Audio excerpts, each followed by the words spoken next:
Bam! It's happening right now, bitches. It says off air, though. Look. This says off air.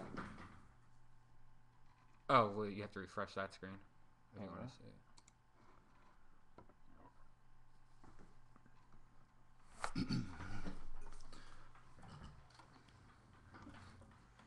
Too high already. All right, here we go. We're live, bitches. It's me and Batman. I got Batman with me, so don't fuck around. This is some new. Show everybody what this is. This is some new badass jacket that you can get that allows you to also be a robber. You could be a bank robber, and you don't even have to wear a ski mask and look suspicious. This is like a mask that comes with this thing. Show everybody. Stop that. Okay. Show everybody. How dope is that? It turns into the hood. It's a hood, but it's a mask. So, in these hard economic times, why is this? Is there another version of it somewhere? There's another window open somewhere. There it is. Okay. This is the girl that died, that snorted that giant line of ketamine. Oh, really? I don't really know if she died, but people on the internet are saying she died. All right. What's up, bitches? How's everybody doing? We got two things going on here. We got this Twitter thing where you can, if you Twitter your questions, we'll answer your questions from that. Or if you go to my website, which is forums.joerogan.net.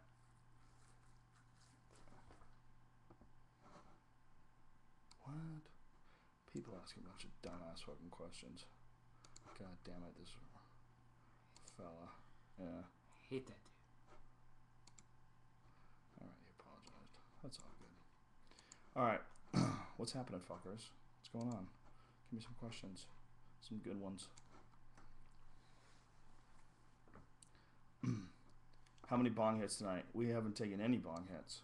We've only used a little pipe that somebody gave me. No bong hits, bitches.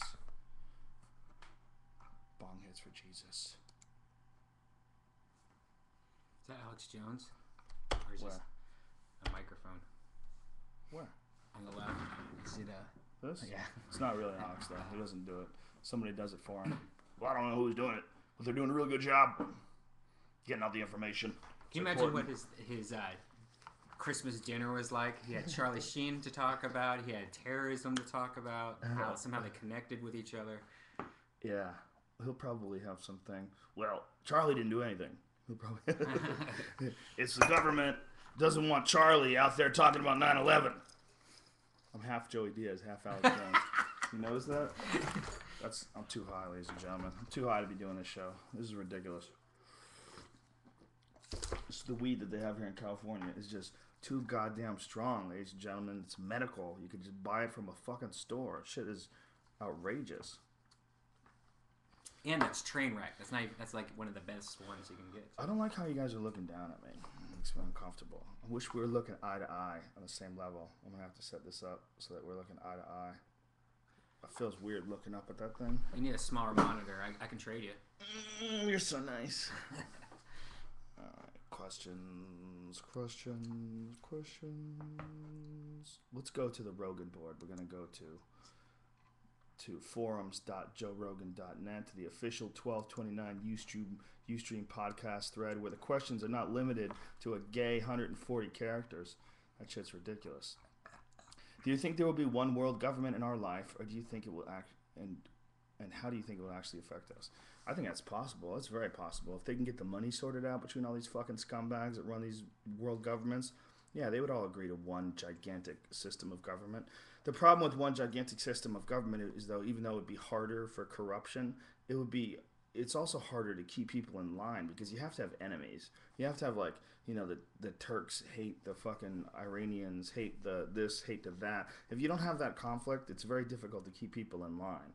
You know, and if we were all the United States of America, then we'd start arguing about money. We'd start arguing about taxes. We'd start arguing, even if we're all one thing, it makes it very difficult to do. But as far as like giant international banks, they might already be in cahoots or close enough to one world government. I mean, there might be like a few that are really pulling the strings and running things, but I mean, you know, what'd be cool is the future of the government was just the internet. So every time you wanted to vote, it was just like going on a message board and voting. Like, hey, should we have legal insurance? Vote now. You know? Yeah, that would be pretty cool. Because that'd be like for the people. By then people would hack it.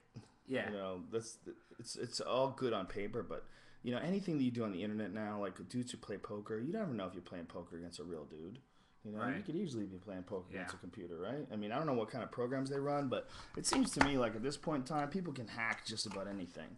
They can. I mean, there's programs like that's the problem with these drones that they have. You heard about this? Right. Those drones. Dudes are hacking into the drones. Like the airplanes, those drones that check the borders and stuff. Well, they don't just check borders; they launch missiles. Right. They have these fucking things, these drones that shoot these things called Hellfire missiles, and they use them in Pakistan and all these places where we're not really supposed to be, and they just fly in and jack people. Well, the insurgents have figured out how to hack the code and actually view the monitor. It's crazy shit, man.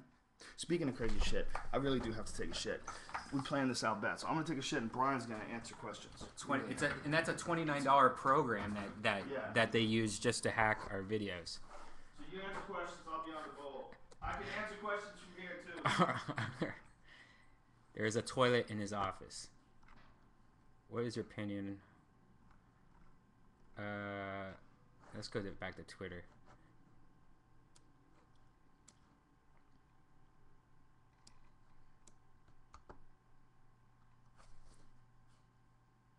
Joe doesn't make the extract Listerine packages. It's actually one of the products that's sold here in California. When you have a medical marijuana license, you can go to a store and they sell the Listerine at the store. Like it looks like Listerine strips. So no, he doesn't make them himself. Joe has not seen Avatar yet. We're the last two people to see Avatar, and we're supposed to see it this week. It's pretty annoying not being the last one to see it.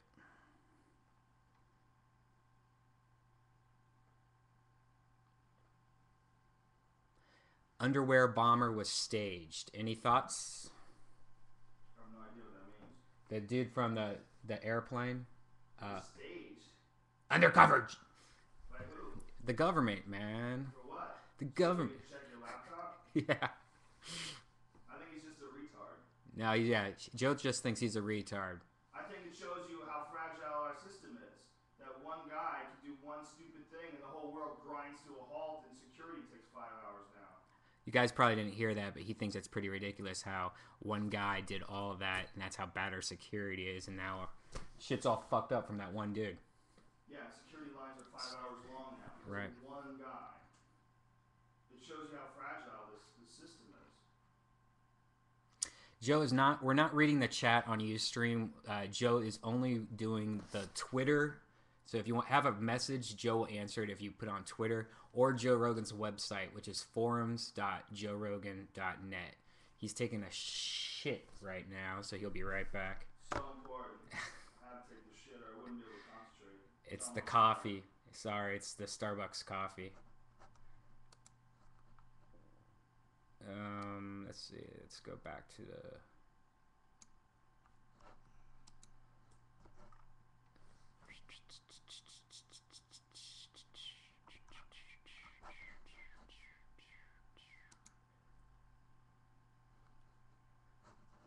Alright, I'm going to go read some messages on Joe's website. Forums.joerogan.net.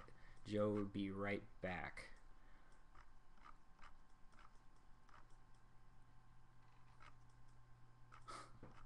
How many people got on there?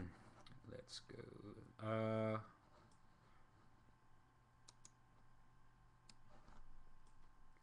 Almost 300.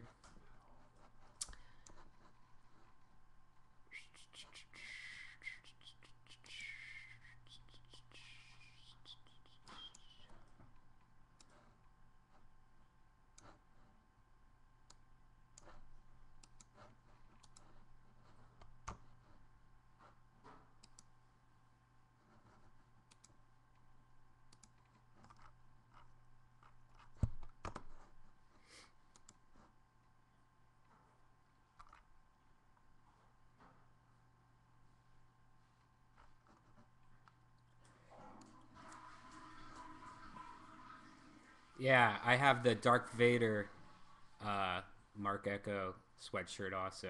But yeah, that Boba Fett one's pretty sweet. I have realized, though, it's pretty gay when you're by yourself and not with friends with these sweatshirts. There's the Boba Fett one. Oh, sweet. Yeah, you know, I think Mark Lehman had one of those, and he wore it to the UFC. Mark Lehman is he's a comic book nerd and a jiu-jitsu fiend. He teaches a lot of guys who fight in the MMA world. He teaches them jiu-jitsu, and he's a big video game junkie, and he had a Boba Fett one on. It's pretty dope. Pretty dope. All right. Questions from the Twitter world. This is my tweet deck is too long. I couldn't get to refresh it, and I think it's that API thing again, so you might want to close that and use the Ustream one only. Okay. Oh, I see. It's not closed yet. It's just shut off. I always forget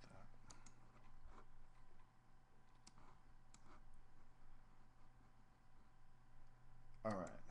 Twitter on Ustream. Let's go with the questions here, bitches. When am I back in Ireland? I'm not going to be back in Ireland until the UFC's back in Ireland. It's not financially feasible for me to make those trips without the UFC to the UK. But every time I'm there, if there's a show, if we're doing a UFC in Ireland, for sure I'll be doing stand-up comedy there.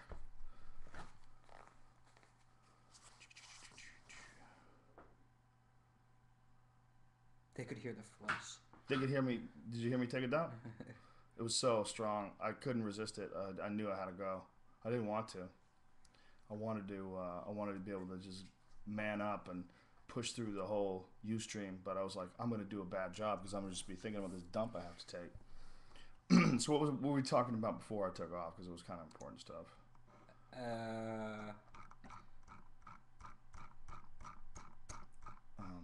I think the one world thing is the last thing you talked about. Oh, that was the first question. One world government in our lifetime. Yeah. I don't know, man. I had a lot more faith before Obama got elected. I'll tell you that. I thought that maybe what we had was a corrupt situation, and you know that Bush and Cheney were corrupt, and that if we got somebody else in there, maybe they could straighten everything out. But after Obama got elected, man, it became pretty clear to me that someone else besides the president obviously is pulling the strings.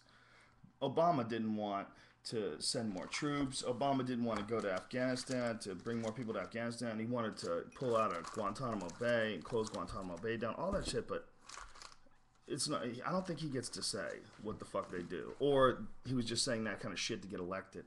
You know, I mean, the old Bill Hicks joke comes to mind, you know, that American politics is, you know, I like the puppet on the right. Well, I find the puppet to the left to be more to my liking. Hey, wait a minute, there's one guy holding both puppets. I think it's very... What are you doing? Oh, it's not doing anything. I'm just... I know, but you're distracting the shit out of me. You're closing the screen, moving shit around. Fucking psycho. He's a tweaker, but not like the meth kind. Like, he has to tweak things. Like, let's optimize my internet. So he's the kind of dude who hacks into his registry to make his internet like 1 kbh faster. Right? You're one of those dudes, right? Do you remember when computers first came out? And I had the friend that said that he could hack into the library and like get rid of all the due fees and stuff like that. I always wondered if that was real or if he was just pulling my leg though. Well, definitely there were some systems that you could hack into if you were a wizard.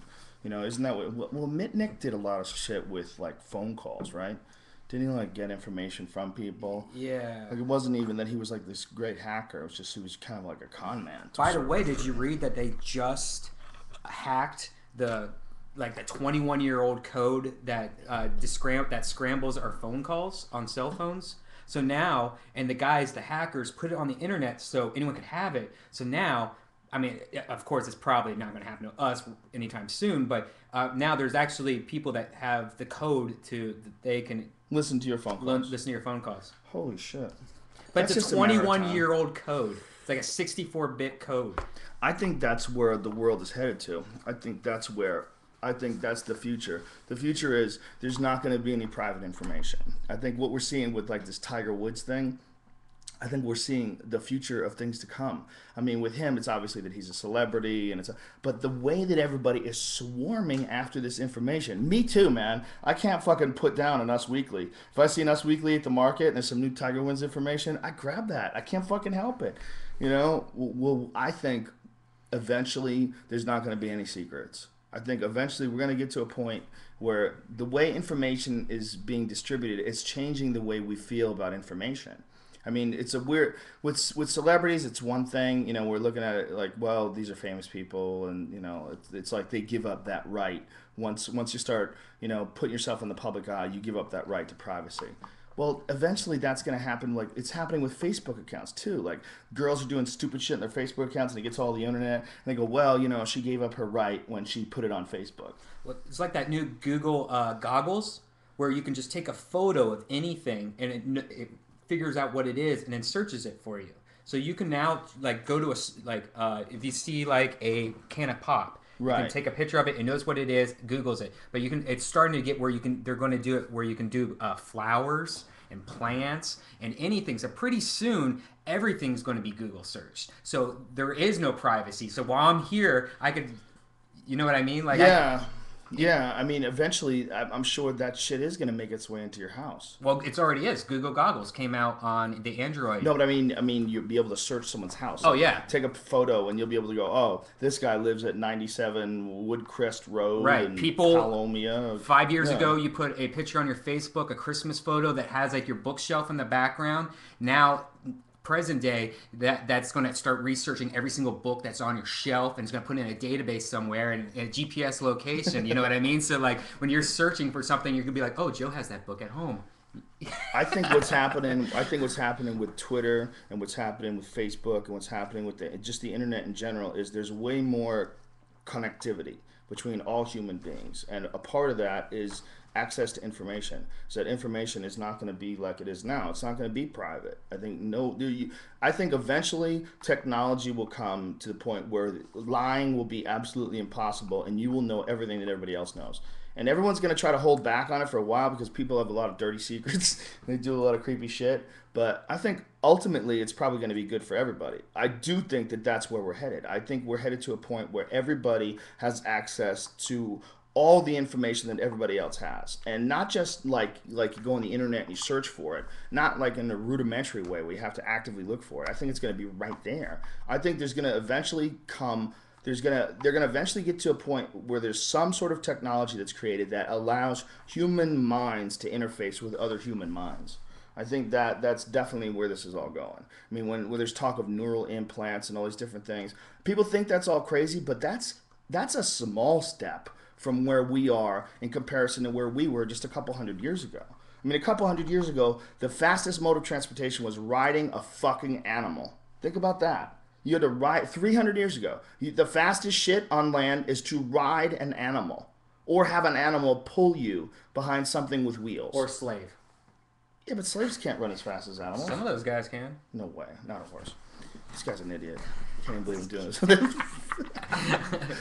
But, I mean, think about what a monumental leap between the transference of information today in 2009 and in 1709. I mean, think about what we can do right now. We could send a fucking picture across, space. Send it through the air, and it literally arrives. I mean, if I have a friend in the UK and I want to send him a picture in a text message, I can take the picture, send it, and it gets to him, whoop, just like that. I mean, that's fucking incredible. I mean, it literally will get there in seconds. We can't even fathom how nuts that is because we do it all the time. What's coming next is going to make that seem like riding a horse. That's what's happening. That's what I think is happening. That's what I think is this rush for information that everybody has, this insane desire that human beings have for the newest, greatest, latest technology. Even when you don't need it. Like, people are always trying to pump up their computers. The only reason why you need a pumped up computer really is to play video games, or if you're crunching video, like he needs stuff like that when he makes videos, just for raw computing power. But the average person is not crunching videos. They've hit a wall. We've hit a wall in computers in general. Like, you really don't need even like the fastest computers now, the programs, the video programs aren't even. Yeah, that's why everybody's into those little netbooks. You know, those netbooks are the shit. Except for watching like HD videos. Right. Yeah. And that's kind of sucks. And you can't load a CD into it either, a DVD, right? Yeah, but that technology is like talking about the floppy drive right before the floppy drive left. You know, like CDs and DVDs are out the door. Even Blu-rays have like such a small shelf life. Do you think it's ever going to get to a point where bandwidth will be so broad in like mobile functions, like laptops and phones, like those little mobile cards? It'll be so powerful that it'll be just like your home? Oh, it's going to be all that pretty soon. So it'll basically be like everything will be broadband. Do we even know what the fuck that is doing to human beings? You know? Like they talk about cell phones like causing radiation and, you know, like when you... One week they say it's bad, one week they say it's okay. Yeah. Well, I think that... Do you think that it's possible that that's like altering human beings? Giving kids autism, probably. It might, right? It might be that. It might be that. It might also be fucking with bees. There's been speculation that it's been fucking with bees. And there's also been speculation that it's some crazy virus. I've read that as well. But there's also been speculation that Wi-Fi signals and cell phone signals, that it fucks with bees' ability to transmit. We did a thing for Fear Factor once with bees, man, and it was a fucking trip because this guy was a beekeeper and he, he had all these bees that he brought with him. So the stunt was these dudes, they had to be strapped to this pole. We strap them to the pole and then we cover them with bees. And they have to stand there for like 5 minutes. They were getting fucked up because every now and then, the bees would argue or something. They'd sting the dude and it was bad. Like they got stung up. Well, while this was all going on and while this guy's tending to these bees and caring for these bees, a local swarm of bees came in. So our bees and their bees were talking it out. And we had to back up. Everybody had to get off the set. We had to close down the set. We had to close down the stunt. And everybody had to move back. And the beekeeper's saying, we've got, a local band of bees has moved in. I forget what he calls them. A hive or I don't know. Hive, yeah. But that's like a... No. I don't know, whatever. A local band of bees had moved in to sort it out with these bees. So our bees and their bees were just this fucking swarm in the sky. And they weren't fighting. They were just talking. Like, so what's up? What are you guys doing? Oh, work for Fear Factor, working for Fear Factor. We got some dudes, we're going to cover them in bees and shit. They were like working out what was going on. And then they resolved their differences and the local bees went a separate way and then his bees stayed. Was it like a black cloud? Yes! That's crazy. Dude, it was nuts. It was a big fucking cloud of bees in the air, and the bees were communicating. Where's your cell phone? Why weren't you filming? It was back in the day. You didn't have the E7, no, E18 or whatever? I had a Motorola. We had to press 4 times to get it. Ask if you were. Do you remember how bad those little Motorola's were? It was like E815. Is that what it was? Yeah, I had one of those. But they wonder if that's fucking with bees, if our cell phone signals and everything are fucking with bees. It's that autism thing, man. It might be something totally like that. It could be. It also, a lot of speculation about autism is the age of the parents, and that the women are having babies like into their 30s and 40s, and that increases the risk. A lot of people have talked about that. That's very, very possible. It makes sense, man. Yeah. When we're just older and smarter, and we look at it now and we say, well, God, how stupid would it be to have a kid when you're 18? When you're 18, you're an idiot, which is absolutely true. But when you're an 18-year-old idiot, your genetics are much stronger, and you could have a kid, and the kid probably wouldn't be as fucked up. I mean, the reality is, even though we are lengthening our lifetimes with nutrition and science, and we're figuring out a way to make people live longer, really, people aren't supposed to live much longer than like 50.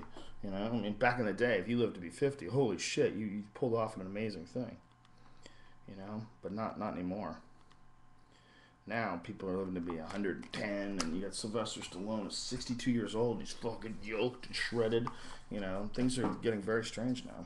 That's why if guys are smart, they would just knock up 18-year-old girls when they want to get, Yeah, I mean, 18-year-old girls would definitely give you the better genetics. The real question, though, is do you get anything other than, like hair color, eye color, personality? Do you get learned experiences? And is it better off to have a parent with a lot of experiences? Are those experiences transferred through DNA? I never thought of that. Because they didn't used to think it was. They used to think that ideas were only, they were native to the person who had the idea. But now they're starting to think that memes can actually be transferred through genetics. And that useless traits, even like racism can be transferred through genetics. And it kind of makes sense because there's a lot of things that we have inside our genetics and our instincts that are basically ancient learned things. Like for instance, this dude named Rupert Sheldrake.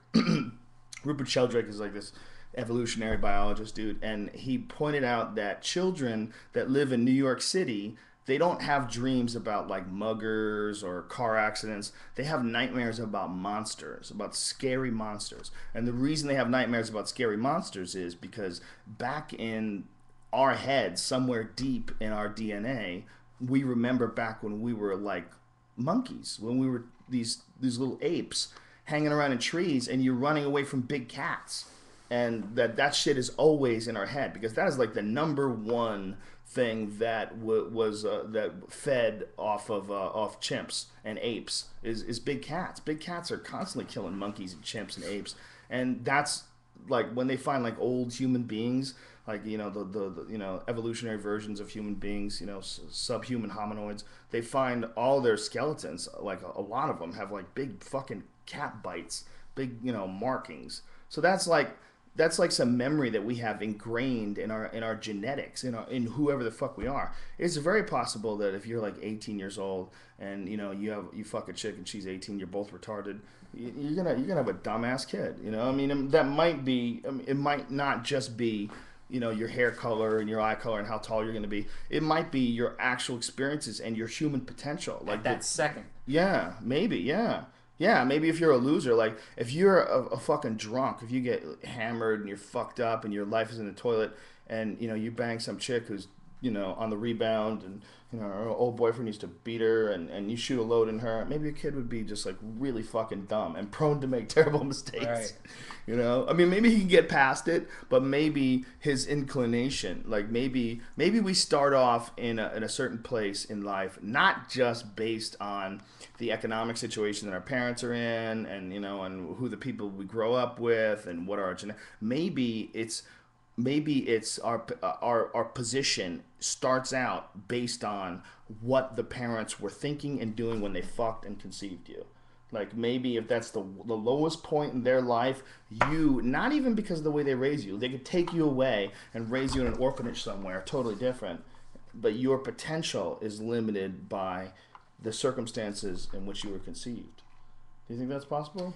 Maybe. I don't think we have any idea, so I think anything's possible. I don't. But it's very obvious that there's a bunch of different types of humans. There's like super powerful, super successful, super smart humans, and there's really fucking dumb people. I think it's the percentage of your brain being used. I think people use more brain than other people, and I think it's such a small percentage, but even that, Yeah, maybe. That's the real way to become a superhero. Find out how to use 100% of your brain. But isn't that bullshit? I've heard that's bullshit. That we don't use 100%? Yeah. Well, I mean, when they hook it up, it shows the... Yeah, but that's not what that part is for. I think that whole, human beings only use 10% of their brain. I think storage. That's a myth. Yeah, It's I like think it's a myth. Well, they don't know exactly what every part of the brain is for. It's like, they're still like, it's like charting out the bottom of the sea. There's a lot of shit they still haven't figured out yet. All right, let's see if any of you motherfuckers are smarter than us and have answers to all these things that we're talking about. It is weird when you see like a human brain on TV and you're just like, that's somebody. That's a person. That used to be a person. It's crazy. It doesn't make any sense. It's nuts. All right, this Twitter is blowing the fuck up, ladies and gentlemen. Oh, you spelled Twitter wrong. I spelled Twitter wrong? On the Twitter /JoeRogan.net. Oh, I did. Oh, retard. Should I fix that? No. No, who cares? Who gives a shit? You know what I'm talking about.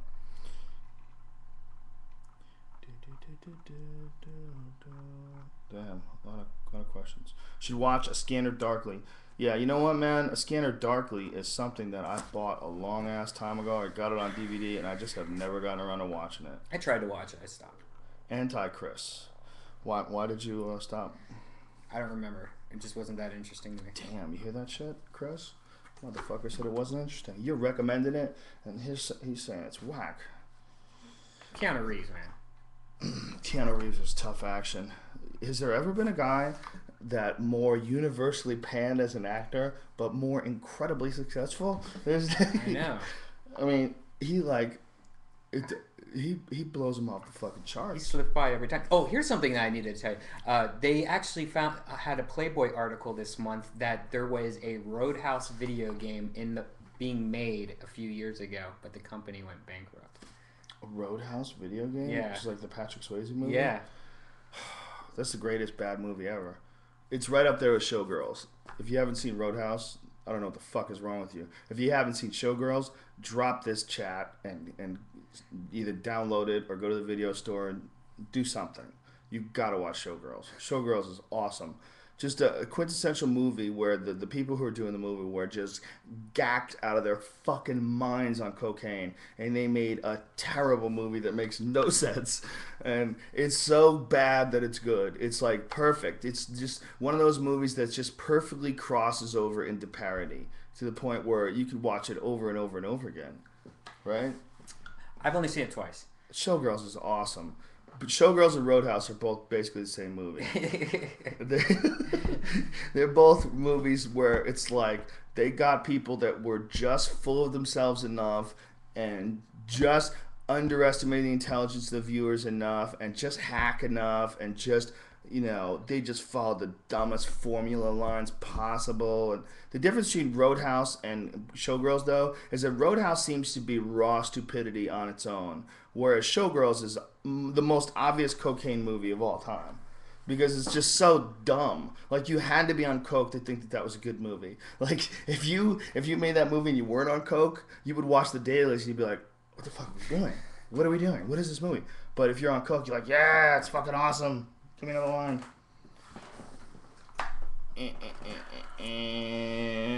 What's your bit? I'll tell you. Ask you later. Which one? It has something to do with, like, would you even be able to see it yet? Because, the human brain hasn't seen it yet. Oh, no. It's my theory about how we believe that everything around us is everything that there is. Right. And I talk about farts. And what I say is that if someone farted and you didn't have a nose, you'd have no idea something was going on. Oh, no. I'm talking about something you used to say a while ago. Something like, you were kind of saying, like, how, would you even be able to see it? Because our brain hasn't seen it yet. Like the tiger or something like that. But that, I didn't mean, the tiger bit was, if a tiger was running at you, would you be able to even watch that? Because I think your brain would just start producing psychedelics. I think it was about the pyramids or something. You used to have a thing where you talked about, like, would they even be able to see it because their brain's never seen it before, and so I don't think so, man. That's not my act. Huh. That's I think you're thinking of, there's a part in the movie The Secret where those retards claimed that, or was it What the Bleep Do We Know? I think it was What the Bleep. Yeah. Where they were like looking, like they said the Indians couldn't recognize the boats because they couldn't see it. That was not my act. Right. No, my act is the part about how if we didn't have a nose and you had if you smell a fart, and this is for the people that are watching this. This is the idea, is that we don't have any idea if there's more around us all the time that we can't sense. And it's very possible that there is. And what I say is the fart theory. And the fart theory is, if someone farted and you couldn't smell it, you'd have no idea that there's something around you. It's totally, completely invisible. But if someone farts, you fucking smell it. But if you didn't have a nose, you'd be just sitting in someone's stench. How do we not know that there are an infinite amount of things that we just can't detect? And that smell, even though we can detect, it's for biological reasons. You smell gas, it's dangerous for you. You smell fire, get away. There's a reason why we have a sense of smell. It's good for us. But what if we didn't? If we didn't, it would be an invisible thing. And it's just our imagination that limits the possibilities of how many other invisible things there are around us all the time that we can't detect. There's all sorts of animals, like worms. You take your hand and you roll it over a worm, above a worm. They have no idea you're there. They have no idea. It's very possible that if that exists in nature, that there's also some shit like that with human beings. It's very possible that we are constantly, like the idea of dimensions. Dimensions might be dimensions of perception. We just might not have the ability to perceive all these other things that are around us all the time. I mean, that could be like bad energy, like you go into a house. I mean, many people have told stories that they go into a house where people have been murdered and they can feel it. They can feel fucked up energy in the house. Like, that all might be real shit, like we don't have a name for it and we're not good at detecting it. We call it a sense or a feeling. That might be real energy that you're detecting. We're just not evolved enough to the point where we can really tune into it yet.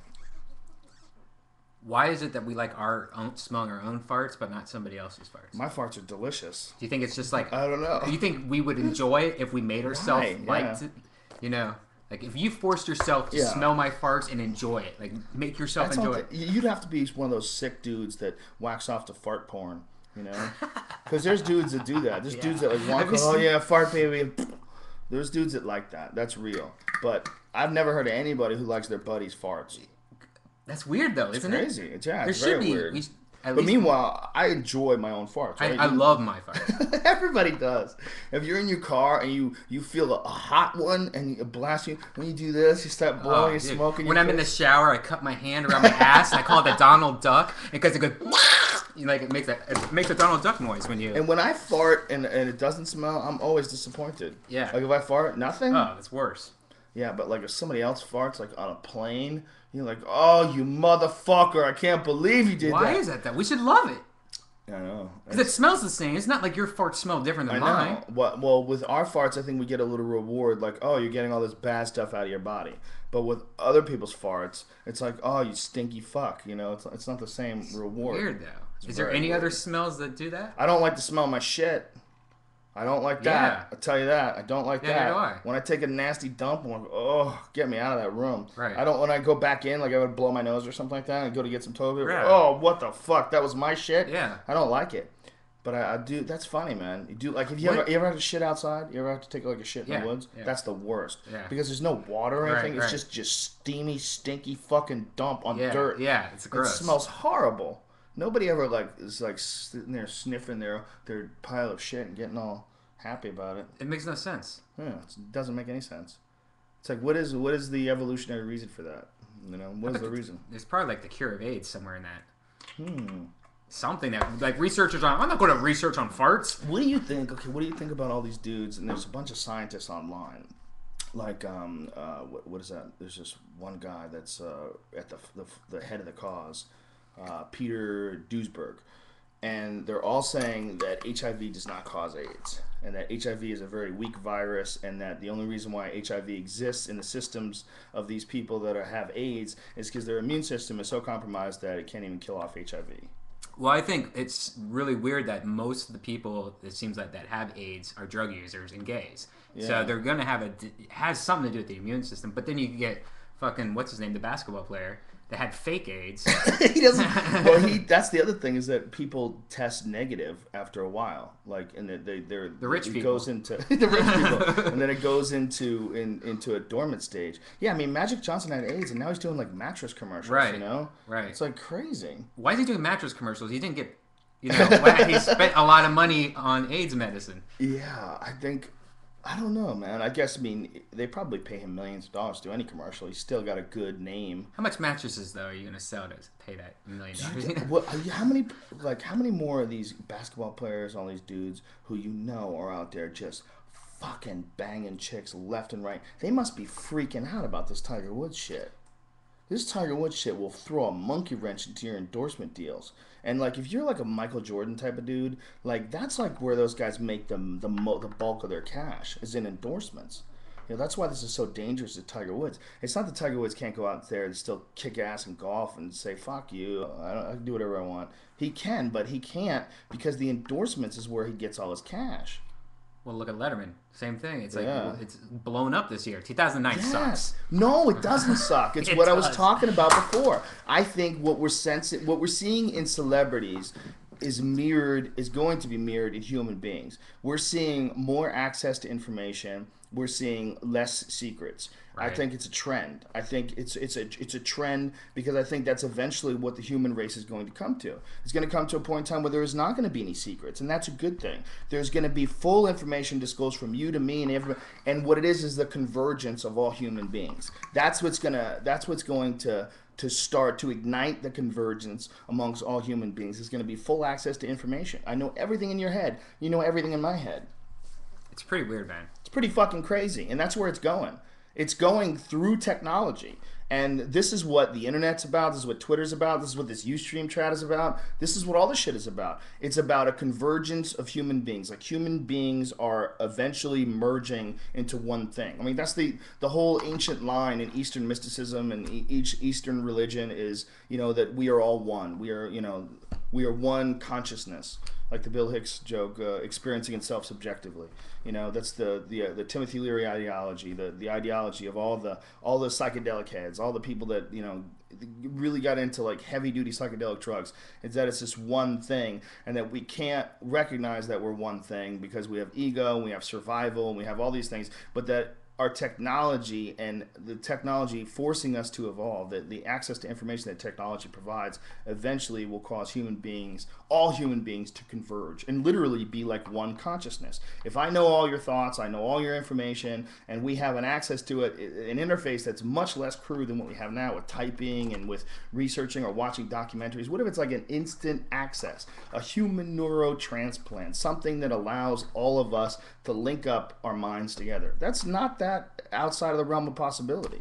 That to me seems just as likely as the ability to send a picture through the internet on your phone. That's just as fucking crazy that you can send video through the air, and you could watch a YouTube video on your iPhone. You're like, what the fuck? I mean, it's just coming through the air, and you put the headphones on, and it's in stereo. Like, what?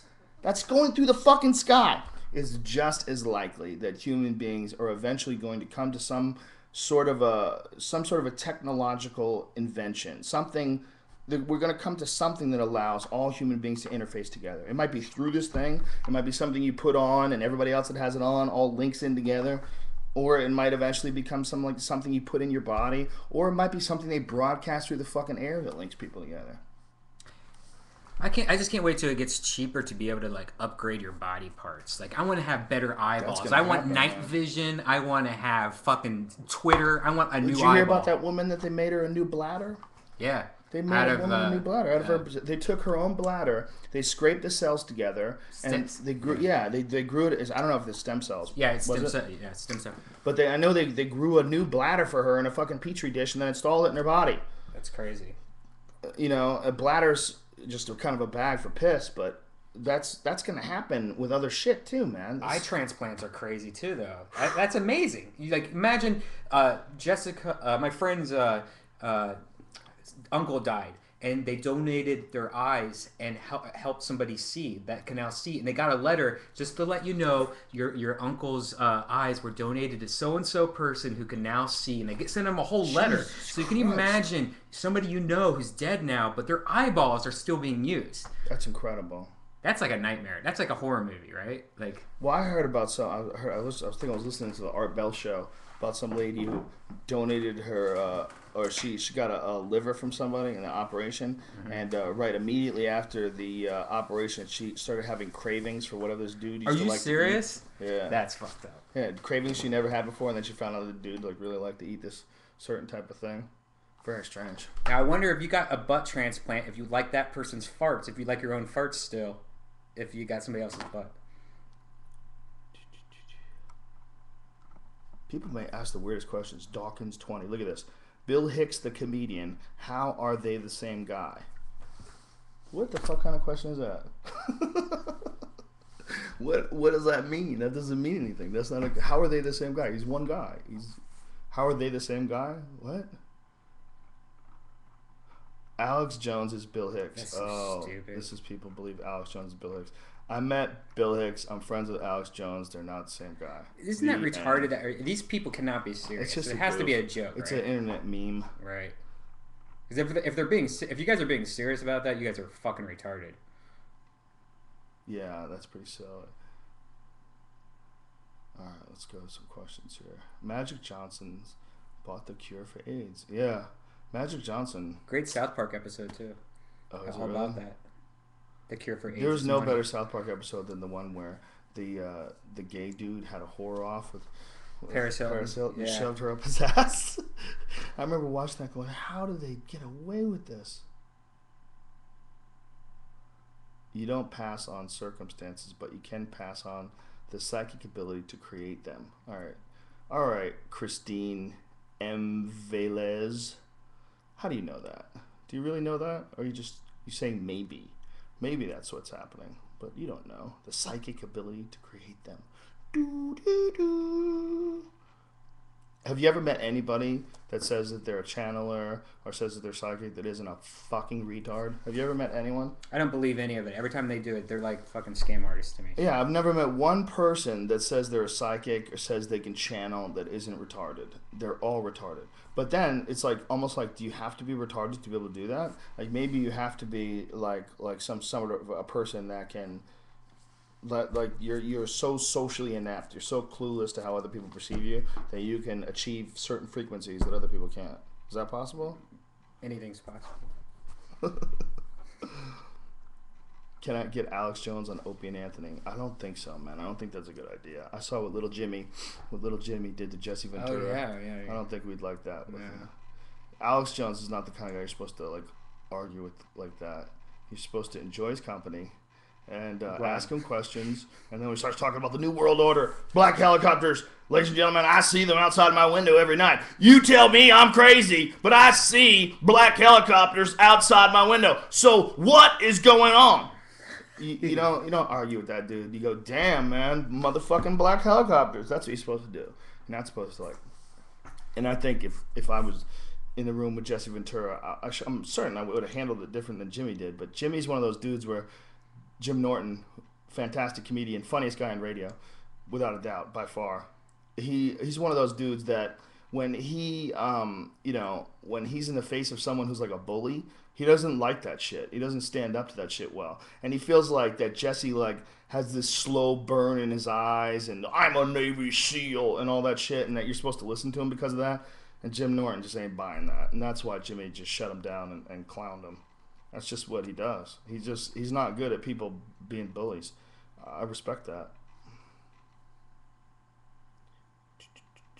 People that meditate have large frontal lobe cortexes, studies show, says Pete Shreds. I wonder, that's very possible, right? It's very possible that it changes the way your brain works. I mean, if you lift weights, it changes the way your muscles look. If you exercise your mind in certain ways, don't you think it would make that happen? Yeah, sure. Brian is gonna smoke marijuana live right here on Ustream. Thank God it's all legal, supposedly. That's the only thing Obama's done that he said he would do. It's not going after weed. Ridiculous. All right, what else, party people? Let's go to the Rogan board and read some of the questions that you find people have. What is my opinion on free will? Your blog talks about how we're all living through different circumstances, which is very true, but it seems to denote the power of free will, which kind of sucks. I don't know. I start thinking about free will. I think about free will in a couple of different ways. I think it's very possible that, you are shaping your own destiny, and that, you can, choose your path, and you can, go through this life and, and make something of yourself. And, the fact that you did it by yourself and you have free will, it's all good. I think that's very possible. But I think it's also possible that life itself is a gigantic mathematical algorithm, that all life itself is like a gigantic mathematical equation, and that it just doesn't seem like an equation because we're a part of it, but like that everything, your personality, your biology, your circumstances, your experiences, they're all set up in line to put you in a very specific position, to move forward in a very specific way, to interface with all the other very specific things that are around you, all the other very specific people, very specific events. And that the idea is that the idea of free will is sort of a misnomer. Like, you have instincts and you have experiences that guide you into a certain way. Like, say if you you drank poison, you almost died, and it was terrible, and you didn't know it was poison. Well, you'll be much more careful next time, and you won't drink poison. The idea that circumstance that you've experienced has led you in a very specific way, and that your experiences literally are set up as a part of a mathematical equation. and that it's all to lead this entire human race, which is really just one organism, one gigantic superorganism, to lead this entire human race into a very specific place for a very specific purpose. That's possible. I don't like to think it. When your ego has any control whatsoever over your mind, your ego wants you to think that no, I am in control of my life. I have done what I have done, and I am proud of all that I have done because it's my own accomplishments. But really, it might be you're following a program. It really might be we're all a part of this gigantic program that's, and that all this, ego justification, ego gratification, sex and love and fun and happiness and all these things are really just like numbers and equations, and like the powerful number that you get from love forces you to to be in love and have children and to create more people and to be good to those people, and those people create more good people, and that these rewards are all in fact set up as a part of an equation to move the human race into one specific place, that everyone is working together all over the world and we just don't realize it. We're bees. Yeah, we're bees. We don't know how bees communicate. We don't know what sort of a culture bees have, but we know that they don't have books.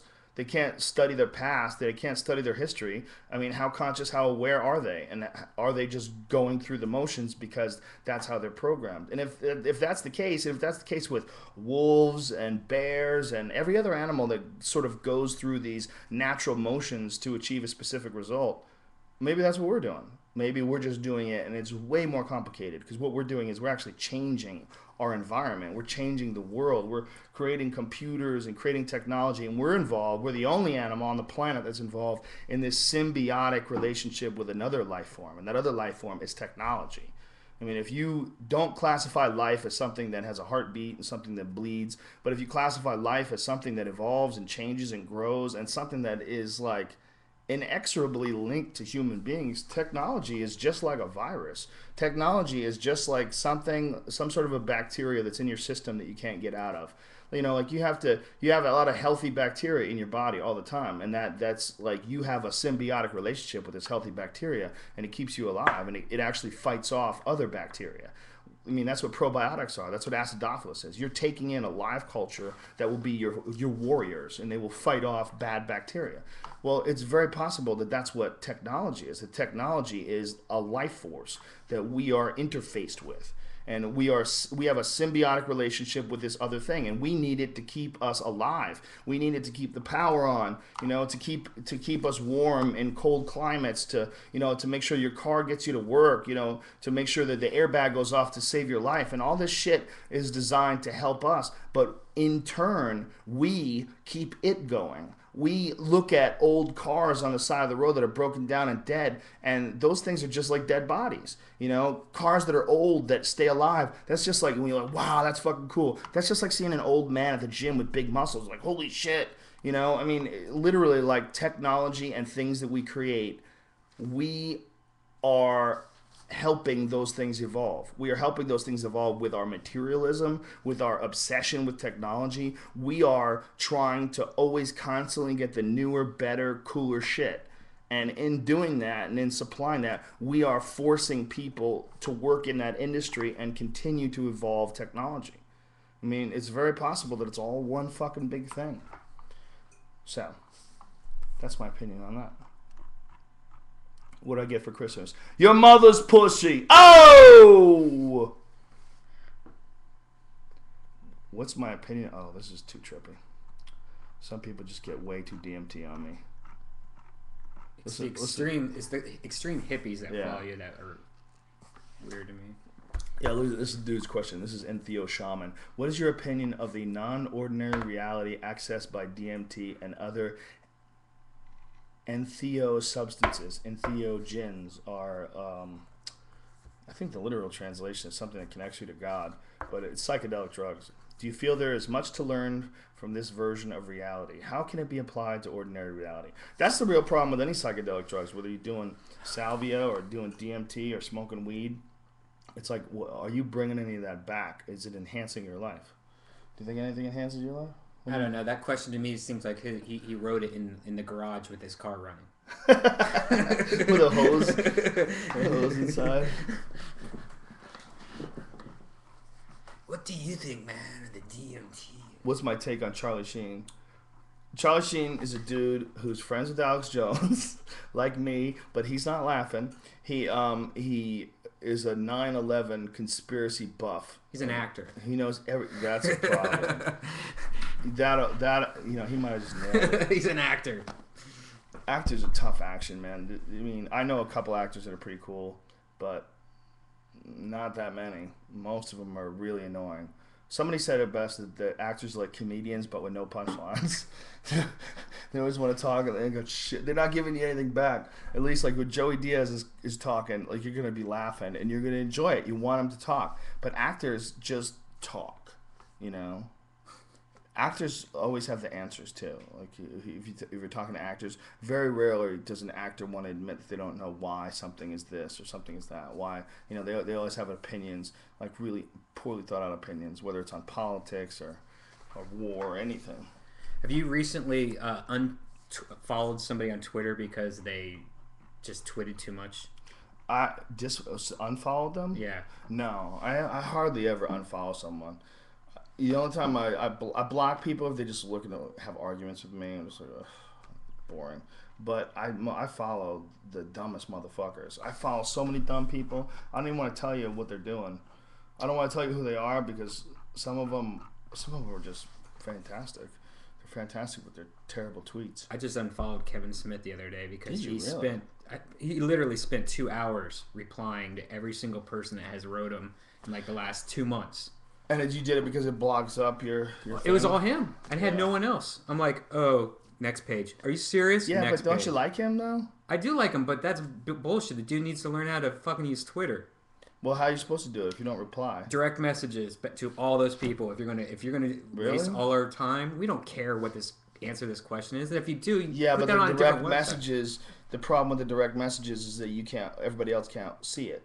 And one of the cool things about Kevin Smith is that I think maybe all do these this people were then. following Kevin Smith, and you get to see everybody saw Kevin Smith responded to you. Well, do this video type shit then and reply it all. Like go, okay, here's our next person from Twitter. Why can't you just let the dude? Because tweet it the fuck out? just ruins everything else. I hate Listen, it.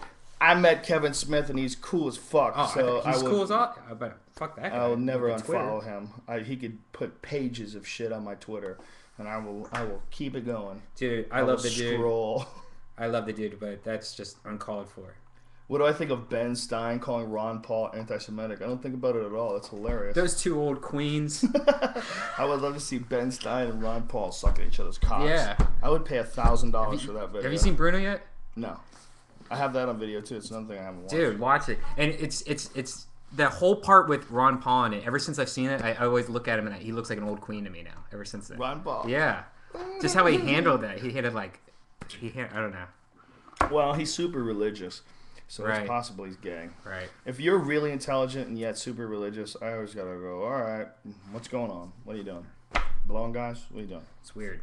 Yeah, there's something wrong. It's either money or gay. If you're really intelligent and you're really buying into it, and this is not saying that there's no God. It's not saying that there's not something else. I'm the first one to say that I don't know. I have no idea. But I'm also the first one to say that you don't know either. And anybody that pays any attention to religion or follows religion at all and looks at the history of religion knows that it's a disjointed mess, and nobody even knows the origins of all this stuff, and nobody knows how much people altered the words. And what we do know about it is that even the Bible itself, the oldest version of the Bible, they don't even use the Dead Sea Scrolls. That's the oldest version of the Bible by far. They don't even use that. Wouldn't you think that's like the best one?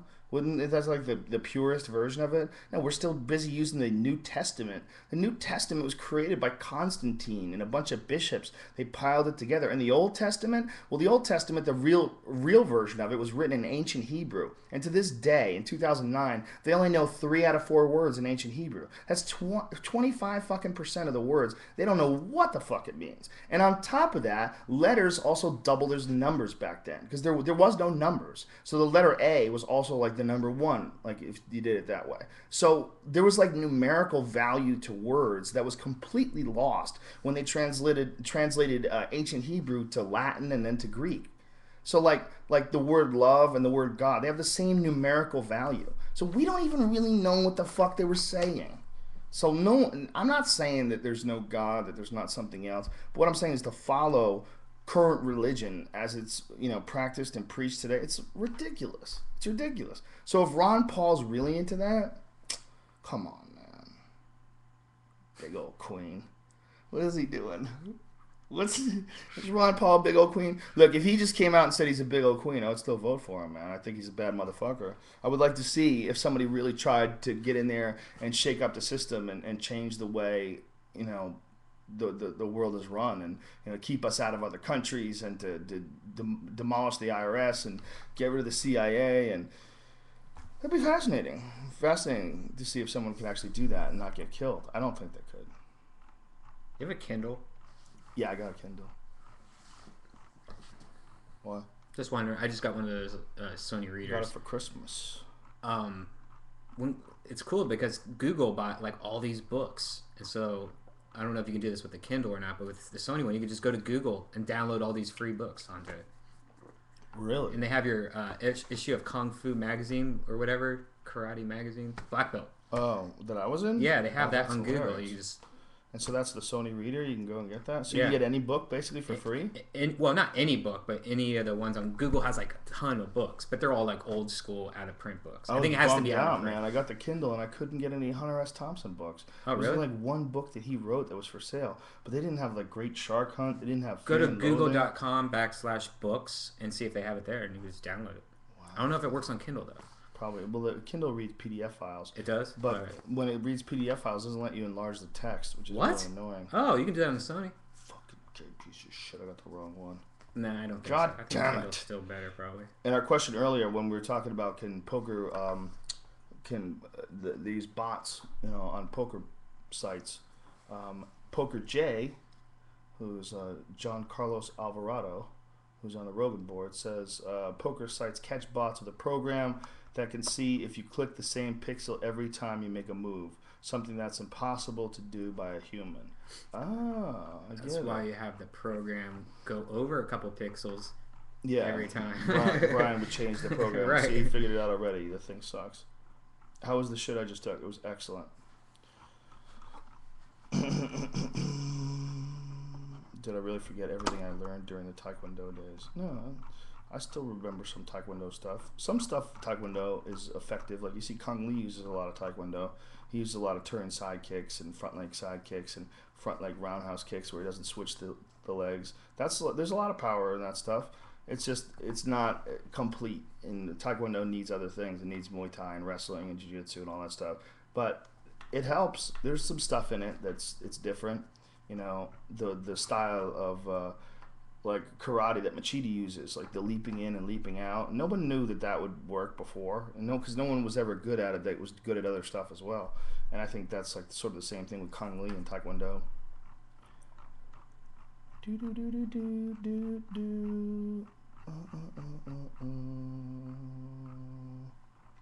Alright, these questions all suck. Go back to Twitter. Suck cock on my website.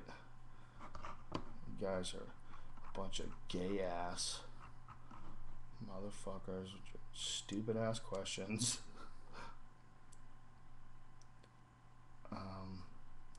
The same questions from the same people.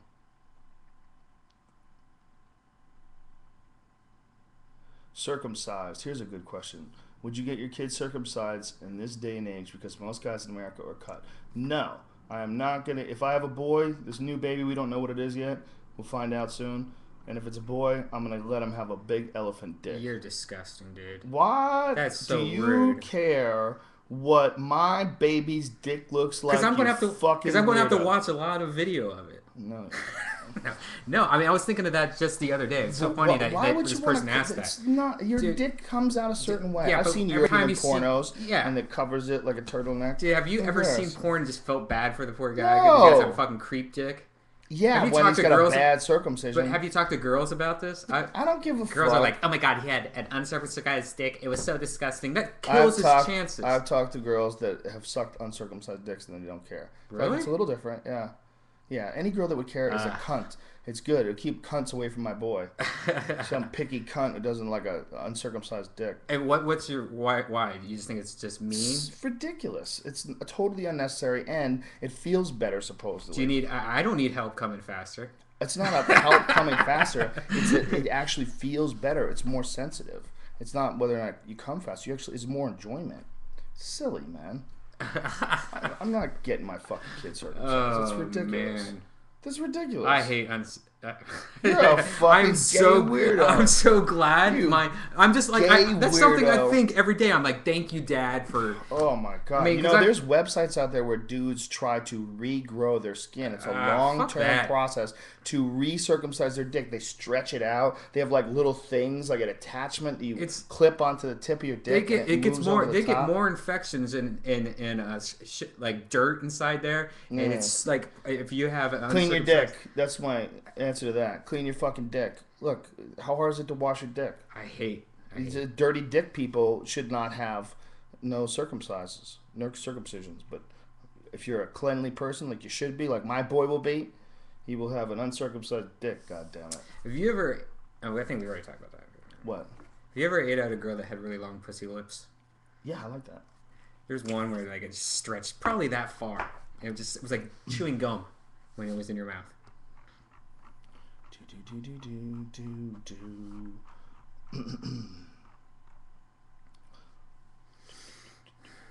See, this is too old. These questions are like old. This is like an hour ago.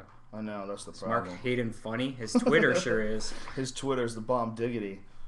What is it, the Mark Hayden? I think he changed it to the dumb Mark Gaden. I'm starting to think it's not real. What do you mean? Who changed the name of it? I don't know. No. Did someone change the name of it? Whoever's doing it did. Why would they do that, man? We got a thing going on. Motherfuckers. What are you doing?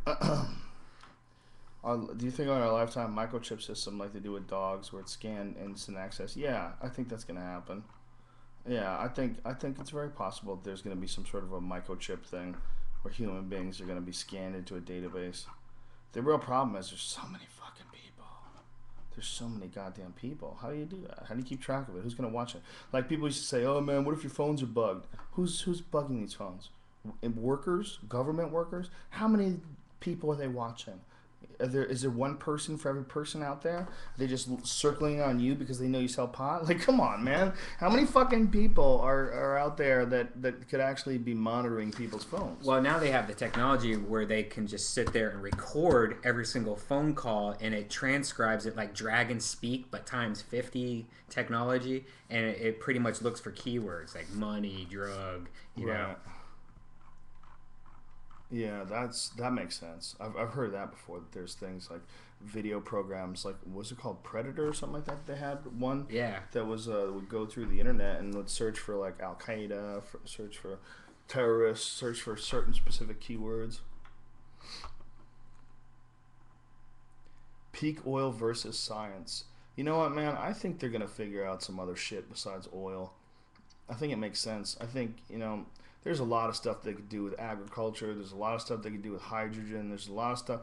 It's just we could have come up with something else. It's just we got bamboozled into going the way of the oil because it was easy and cheap and it was already in place, and we stayed with oil. But I don't think society's going to crumble because we run out of oil. I think we'll come out with something just as good. Did you hear those new Mini Coopers in the cold, the electric ones? In cold weather, it only gets half the power. How big is that? That's ridiculous. Yeah. Because they're only good for like 100 miles as it is. Right. So in cold weather, it goes for 50 miles. 50 miles. That makes sense. Because your battery's more dead in cold weather. Yep. Oh, what pieces of shit. Yeah, but imagine buying that car. That's an expensive car. Imagine. You know what Top Gear did? You know that show Top Gear on the BBC? Awesome show. They took one of those Priuses, an electric car, and they drove it around a track with a... Prius is a hybrid, right? They drove it around a track with an M3. And all the M3 had to do was keep up with the Prius. That's all it had to do. The Prius went full blast around the track, and the M3, obviously a much faster car. All it had to do was just keep up. The Prius got 13 miles to the gallon, and the M3 got 19. So when the Prius drives hard, it's just as much of a piece of shit as any other car. It's like it's nonsense. It's like it's fake being green, and apparently it's much more toxic to the environment to create a Prius than it is to create. Well, a car. I thought how it worked is Priuses only are electric under 25 miles an hour or something like that. Is that what it is? Yeah, for stop and go traffic, it's running off battery. Over that, it's just a normal car. That makes sense. Yeah. And over that, as a normal car, it's terrible with gas. Yeah, it's just a small shitty. Terrible, goddamn piece of shit. All right.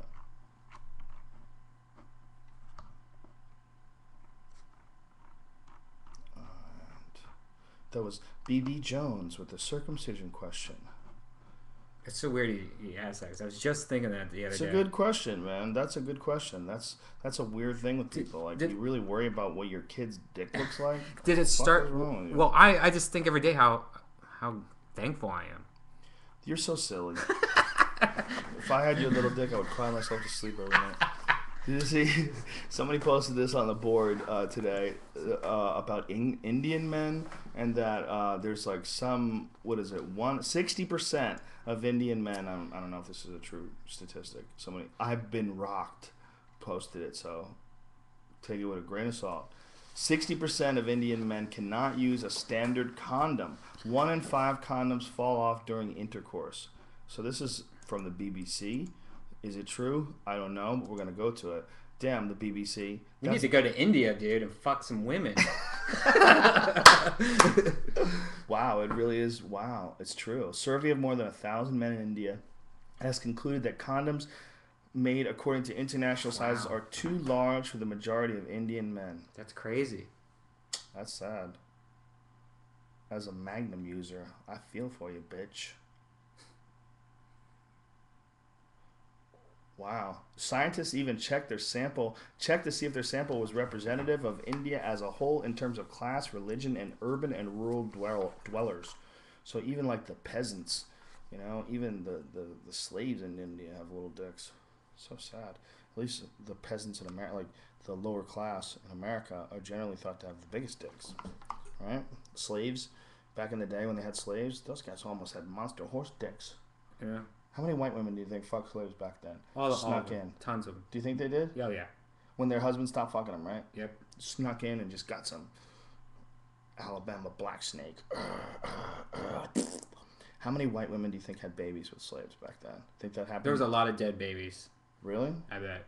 Well, there was a lot of white guys who would fuck their black slaves. That was very common. And have babies with their black slaves. What a fuck that must have been. How weird must that have been to the guy who was the father would fuck the slave, have a baby with the slave. The slave would have his baby, and he would see this half-white baby, and he would just leave the half-white baby with the slaves and let them take care of it. Like, he wouldn't even bring it in as his kid just because of a race thing.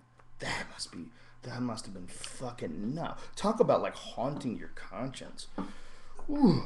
How weird is witch trials? The old school witch trials where they would like weigh witches, or it still goes on today. In Africa, yeah, in Africa, they still have a huge problem with people accusing people of being bewitched. Remember that video where they caught them on fire and they're just sitting there on fire? Yeah, they're beating with sticks and kicking them. This is real recent.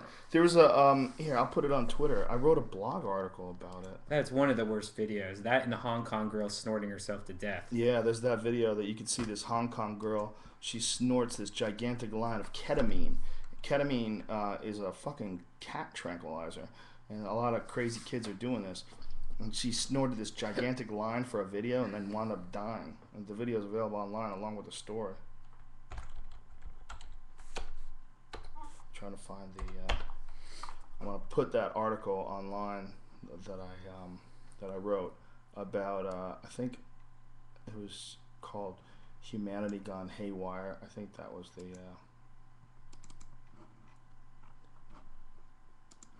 the name of the article. But it was all about how nutty it is that there's this like real problem they have right now. I don't know when that was from. There's no search option. My blog archives are gay. Mm-hmm. Look at that. There's no search option. That's weird. I have a search option. This is terrible. Alright, let's look for.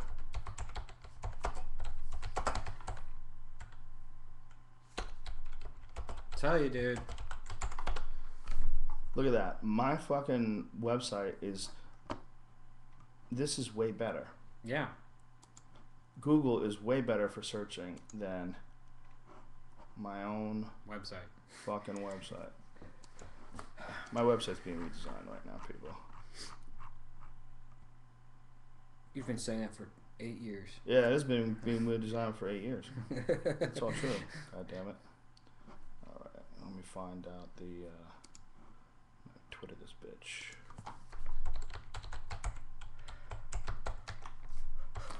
Oh, guys.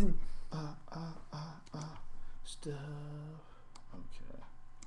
Here's.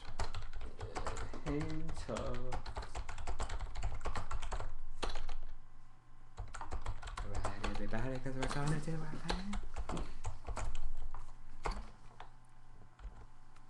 Alright, I put it. I just put it up on Twitter. If you're bored and you want to read the thing about witchcraft. Watch the video if it's still there. It's really creepy. You know, a funny thing about witchcraft in America, like everybody knows about the Salem witch trials. Well, what I read, the biggest connection they have to what happened during them, while everybody thought they were being possessed and there's witchcraft going on, was that there was a late frost and that the wheat got frozen, and when it thawed out, apparently when that happens, when there's a late frost and wheat freezes and then thaws out, it grows a certain fungus on it, and this certain fungus is called ergot. And ergot it's like really similar or identical rather chemically to LSD. So when they would take this bread that they would make from this wheat that had grown this fungus on it, these people would fucking trip their balls off. They would have these crazy, horrifying, bad acid trips. So they literally thought they were under a spell, which totally makes sense. And they just started burning bitches. And women always want to say that it's, men were, back then, men were, the spell that a woman would cast upon her, upon him with her beauty was just too perplexing, and the men couldn't deal with the fact that women had all this power, so they killed him. Come on. Guys have been raping chicks forever. You tell me they're gonna stop back then? There's not that much. It's not that perplexing. It's guys want to shoot a load, they shoot a load. Guys want to shoot a load, they jerk off. They don't want to shoot a load anymore. They're not gonna start burying people because they want to fuck them. I don't believe that. I think it's a much more likely scenario that this fungus grew on this wheat because they'd taken soil samples, and so they had known from their whatever climatological studies that they used to figure out how cold it was during a specific time, that there was a late frost. There was some evidence that there was a late frost, and that this ergot was also found somehow or another during this time period. So I think it's just speculation, but it's much more educated speculation than the idea that the men were under the spell of these women and they decided to kill them. That doesn't make any sense. I think they probably did the acid from the wheat and then killed the cunts. That's probably what it was. That's why it was a witch trial. Those were probably the cuntiest women in the town. Mm-hmm. They probably let's cook these major bitches. Yeah. Like, these chicks are bad energy. Like, you'd be around them like, fucking bitches giving me bad vibes. Because you're all acided out. And they probably just started lighting them on fire. Like, fucking, let's kill this bitch. Why are we having her around? Yeah. Imagine if that's really what the witch trials were about. Maybe, like, afterwards, people were so nice. They killed all the cunts off. Could you imagine that? Is that possible, ladies and gentlemen? Does that make sense? Who the fuck is calling me during my goddamn podcast? Tate Fletcher. I'm on fucking Ustream, bitch. How dare you? All right, let's go back to the questions, ladies and gentlemen. Have I ever seen the Northern Lights in Iceland? No, I've never seen them in person. That'd be so awesome. I've seen some shit online, though. It looks incredible. It's like the sky becomes like a desktop screensaver. I've been seeing way more falling stars lately. Really? Like, it's almost getting to the point where it's kind of ridiculous. Yeah, there's maybe a meteor coming. Once a week, maybe I see it. At least one. Could you imagine? We know it doesn't seem like it's real. Like, you sit and talk about, like, asteroid impacts. Oh, the asteroid that killed the dinosaurs 65 million years ago, or the one that killed, everything before that, the mass extinction before that 250 million years ago, or the one that ended the ice age 10,500 years ago. I mean, there's all this speculation about asteroids. But the real reality is there are gigantic, hundreds of thousands of gigantic rocks in space that can fuck us up. And every now and then, one comes crashing down. It's happened many, many, many, many, many times. Over the history of the life of the Earth, it's happened so many times. And it could easily happen today. It could easily happen tomorrow. It could easily be one that comes from behind the sun and we can't see it until it's too late. And then, boom! And it just fucks the whole world up. That's so possible. We don't like to think it's possible because it's never happened. But I always like to, I always say it's like an anthill. That human life is like an anthill. Like if you are an ant and you're living in an anthill, you were probably born in that anthill, and that anthill is all you've ever known. I mean, how long do ants live? Like a week, a couple weeks, something like that? So say like this anthill's been around for 6 months. That's been through the generations after generations. Long dead have made this anthill. And then, you know, you're toiling away in your little anthill, and one day some kid is walking through the field and he sees that anthill and he just boom, boom, just starts to stomp on it for no fucking reason. And then your anthill's crushed out of nowhere. You never thought it was going to happen. It's always been fine. Everything's always been cool at the anthill. If you had to take a guess and you had to make a gamble, you would say, yeah, this anthill's always going to be here. It's always been here, always will be here. Bam! Some kid just stomps the fuck out of it. That could happen to people. That could happen to Earth. Katrina. How about Detroit? It's happening like that in Detroit. Slow. Yeah, slow. Slowly. Somebody has a magnifying glass on that. Dude, Detroit. I watched Anthony Bourdain had a show about Michigan the other night, and they were driving through horrible Detroit. Show. Oh, it was horrible. Terrible. You ever watch the Anthony Bourdain show? It's a good show. Makes you hungry. He goes and eats. Your food show? Yeah, he goes eats all these with no reservations. Right. Fucking shows. Makes me so hungry.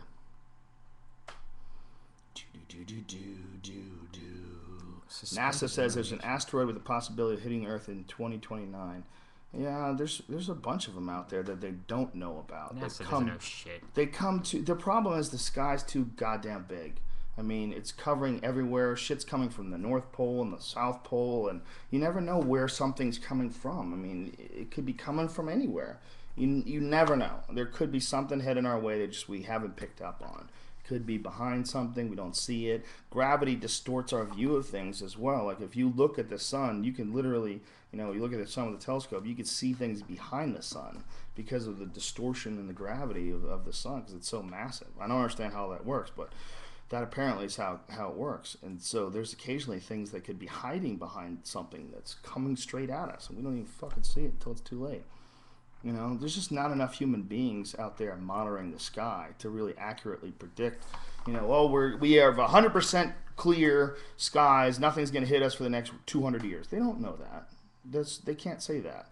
There's always something that comes real close that just barely misses us, and they go, whoa, holy shit, that was 3 miles long, and it missed us by 200,000 miles. That's not much,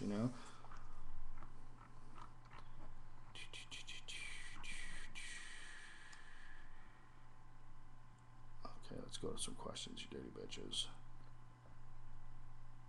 Nibiru in 2012 says the Antichrist. I don't know, man. So some people think. Did you ever see the 2012 movie? Yes.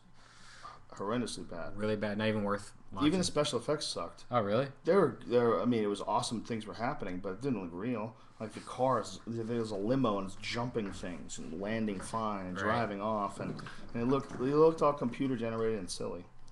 It's like every 5 seconds the fucking the car was almost going off the cliff but barely made it. It's like, come on, stop with your nonsense.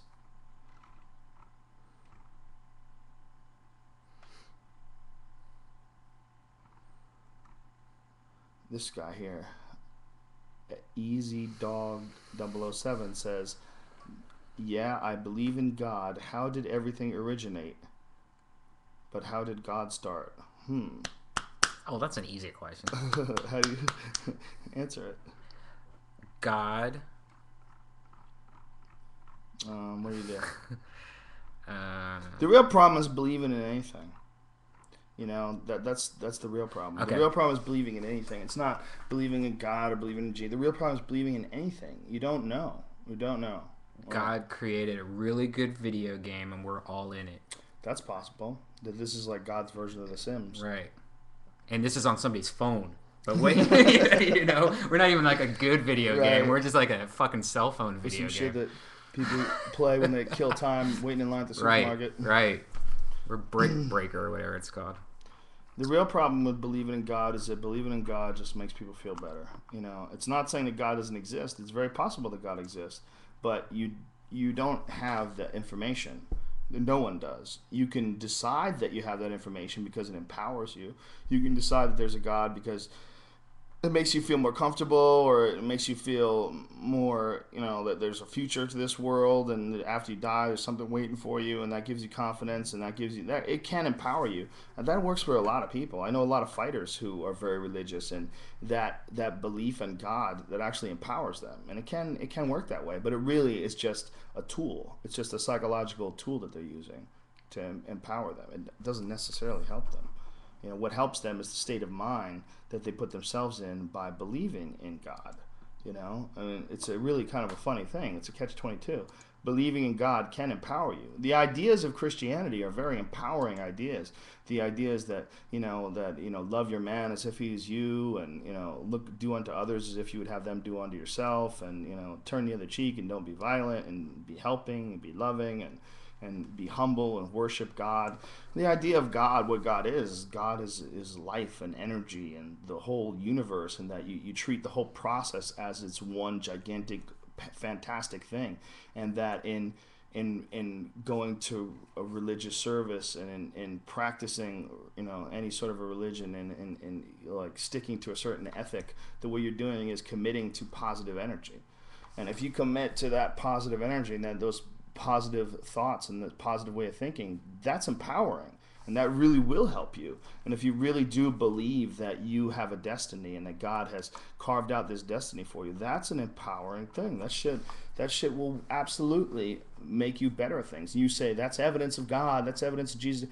Well, maybe, but more likely it's evidence that you put yourself in the exact proper state of mind to achieve things.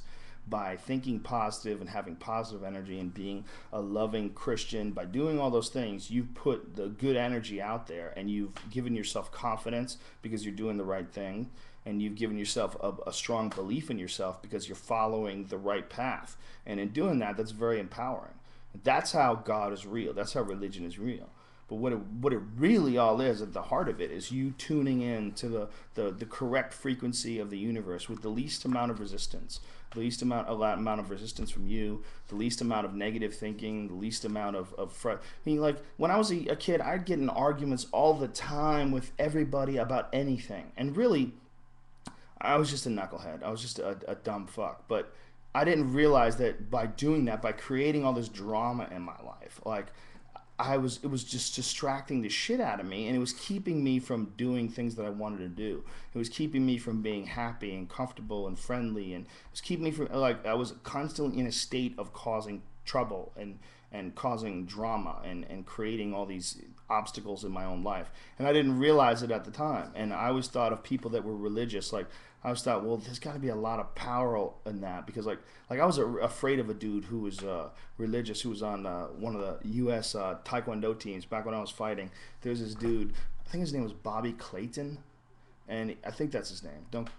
But he wasn't the best guy, but he was crazy religious, and that used to scare the shit out of me.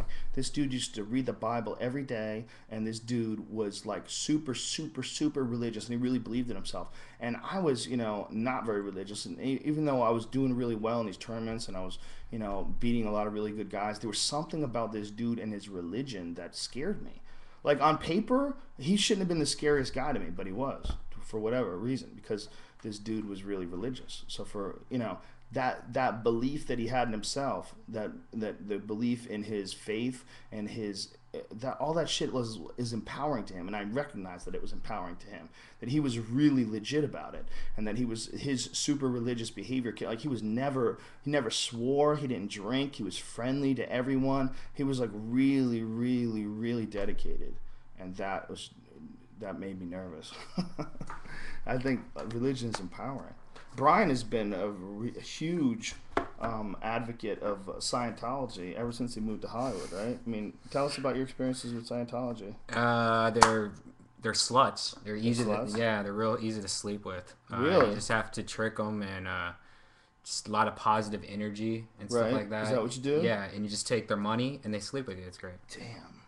Do you hear that? Does Scientology have a thing with fucking? Are you allowed to fuck? No, in yeah, you're allowed to Scientologists? fuck. Yeah, Yeah. it's all it is. No, you don't have to be married or anything. No, I don't think so. Yeah, when any new religion comes around, you can't be. I'm not a You gotta Scientologist, have by the way. He's lying. I think if I had to pick one religion, like if you had to do it, I'd be Buddhist. Yeah, that seems like the one that makes the most sense. But the problem with being a Buddhist is you got to hang around with a bunch of fucking phonies, a bunch of people who are pretending to be Buddhists. You know. Yeah, they all have smelly feet. Yeah, well, it's like the idea of hippies. It's all Yeah. good on paper, but the real problem with hippies is, you know, they don't want to work. They're fucking lazy and stupid, a lot of them. And you know, it's like the stereotypes of like the pot smoking lazy, you know, ne'er do wells. Like that's like accurate in a lot of ways. That's the real problem with hippies. You know, What's Buddhist women look like? I don't think I've ever seen a Buddhist woman. they look like vegetarians. Oh, really? Yeah. Do they have like bald heads and robes? No, I Orange don't think robes? so. Ladies and gentlemen, I got to take a shit again. So I can't believe this. We ate sausage subs at this local place down the street. They're a little bit too strong, too powerful. 524 viewers. I appreciate this. It'll be only a couple minutes, but Brian will answer questions while I'm gone. I'll only be gone for a couple minutes. My bathroom's right down here. I'll be right back. All right. What's the chemicals? Entertain, Brian. For Bod Rail, you asked what the chemical structure on Joe's shirt on the Spike Comedy Central. If he asks questions, you can ask questions and I'll answer them, and you relay what I'm saying. How about that? That's DMT, though. Yeah. Those shirts will be for sale soon. We're gonna. And those shirts will be for sale soon. Joe will have it on his website. They're trying to get the website together to sell. He's going to have a whole bunch of different kinds of shirts and clothing, I guess. So that'll be coming soon. It's a whole clothing line. I don't know. It's a whole clothing line. Do you ever get tired of all these stupid people asking you about drugs? I think you just get tired of stupid people who don't care about drugs. Yeah. I don't get tired of the drug questions. No, he doesn't get I tired. had drug questions myself when I was young. Boop, boop, boop, boop, boop, boop, boop. What else? A lot of the same questions. Like what other? Give me one of the same. Have you ever heard of Uri Geller? That's not one of the same ones. Is he like a psychic? Psychic? There you go. I heard he's full of shit. Should I take DMT? No. You should not take DMT if you're asking Joe on a Twitter. Yeah, you should be asking me. If you're... Never mind. Are aliens among us? Yes, they're Asian. Brian thinks that all aliens are Asians. Yeah. I think all aliens are Asian or some kind of breed of Asian. Because they're just higher technology than us regular white people. We're more cavemen. They're more alien. Let's see. Let's go back to your Rogan board. Forums.joerogan.net. There's a whole thread with people asking questions on there also. Can you view Ustream over the iPhone? Yeah, I believe so. But it's probably only good if you use Wi-Fi, right? But it's probably only good if you use Wi-Fi.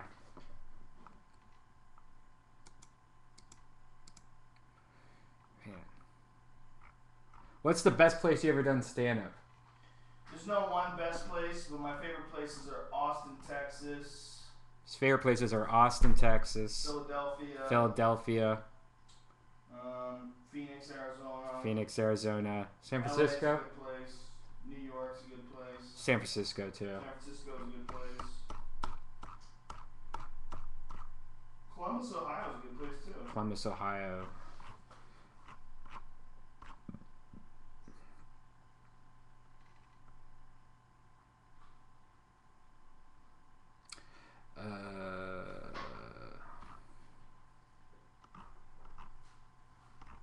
Any updates on Brock Lesnar's health, as everyone's asking? I haven't heard anything about it. I think it's going to take a long time before they sort that out. he hasn't heard anything new. It's going to take a long time for them to sort all that out. It apparently is a pretty serious condition that he has.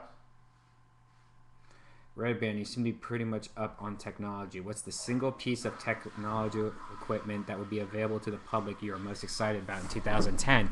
I think a lot of people who know me, I'm excited for the new Apple tablet. It's like an oversized iPhone.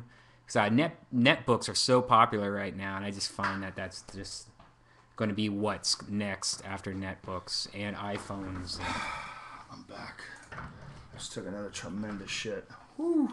Oh, you trailed it in. Did I? Sorry, fella. Brian's upset that my shit stinks. What do you expect, man? Is it that bad? Here, I'll light some more. All right, I'll try to enjoy to like it. All right. You can't enjoy my shit. It's Oh, that's impossible. great.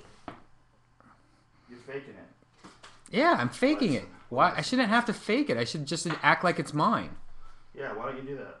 Okay, it's trick mine. yourself? No, it doesn't work. It's so stupid. It should work. Yeah, you can't trick yourself. What do we got here? Give me some questions. I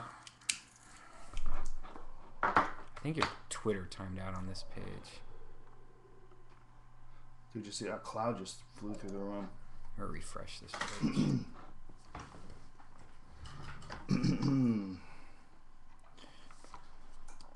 This show's gay. Is that your stomach or you burp? I burped. We just ate at this Italian place down the street. Tremendous sausage and pepper sub. You can get like an East Coast sausage and pepper sub in LA. What's it called? Cavaretti's? Cavaretti? Something like that? Oh! Oh! How many Goodfellas posters were in there? 4! Okay, questions. Do you wipe from the front to back or back to front? That's a good question. I've never thought about that. I'm a dude and I'm wiping my ass, not my vagina. So I guess front to back. Do you stand up? Yes. Well, I wipe, Yeah. Totally. Dude, you know we're rare. Really? Most people sit down when they wipe. They can't get the job done. I know. I don't understand it. Also, you said you always pee sitting down. That's kind of No. How dare you? How dare you? I'll tell you something about my toilet, though, that you probably didn't want to know, but you probably already know if you follow me on Twitter. You can't, first of all, you can't flush those flushable wipes. That's bullshit. They say you can flush those things. Yeah, they'll disappear, but they're going to clog up your fucking toilet. Those flushable butt wipes that you get, you got to use just toilet paper. You've been getting the flushable kind, The right? disposable kind, yeah, but they're not flushable. Because It's a the lie. first month of using those, I thought they were all flushable, and then I saw that little picture on the back, and I'm like, oh, Just clog the shit out of your toilet. yeah. But mine got clogged up, and they had to come and fucking clean it out and rescue it. It cost a lot of money. But the big thing is that I had a fucking plant growing in my toilet. Yeah. You saw that shit, right? Yeah. It was ridiculous. It was a gigantic tree that was growing in my toilet. Like, they found roots, and they pulled it out, and I put it up on Twitter. I think a lot of people have seen it. Let me see if I can find it. I'll see if I can find it. I'll throw the link back up. Maybe it's on my Flickr page. I mean, it was so ridiculous. I mean, it was so ridiculous that I looked at it, and I was like, how the fuck was that growing inside my toilet? But I guess it was the water. You need to start updating your Flickr, brother. No, I do, right? Let me see my photo stream. I must have had it up here. I know I had it on TwitPic, right? Maybe that's where it was. Yeah. These are my snow in Colorado photos. Yeah, it's not in here. All right, I'll put it up. Give me a second. Let's go to your Twitter. Goodbye. We need some music in here, right? No, Why not? that's against the law. What? Is it? You're streaming music. If I do this and I have music playing in the background, we can't do it? You'll be arrested. Come on. Really? Yeah. This isn't it.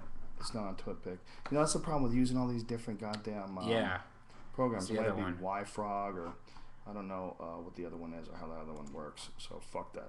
Whatever. I'll find the Just picture. go back in your and I'll Twitter, put it you'll up find it. for you guys. Toiletry.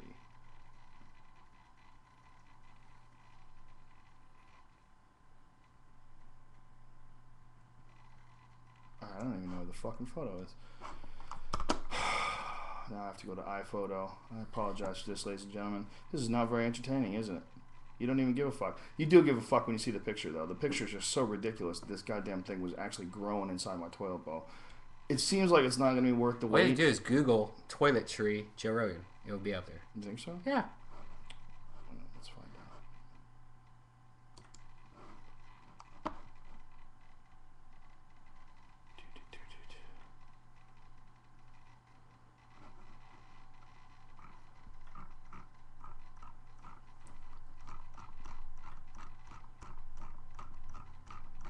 God damn this. There it is. Look at this motherfucker. I mean, come on, man. Look at that fucking thing. That shit's ridiculous. I gotta show you guys this. This shit is ridiculous.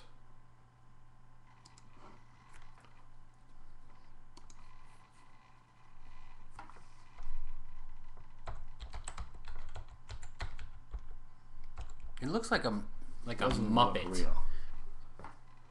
It doesn't even look real. It looks completely fake. So, now I go back to Flickr. I'll upload this shit.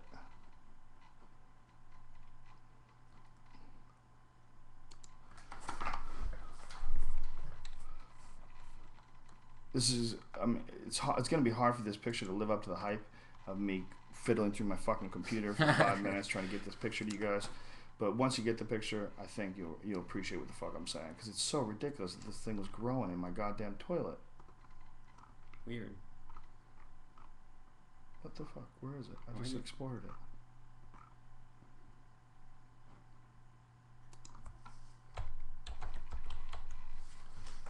There it is.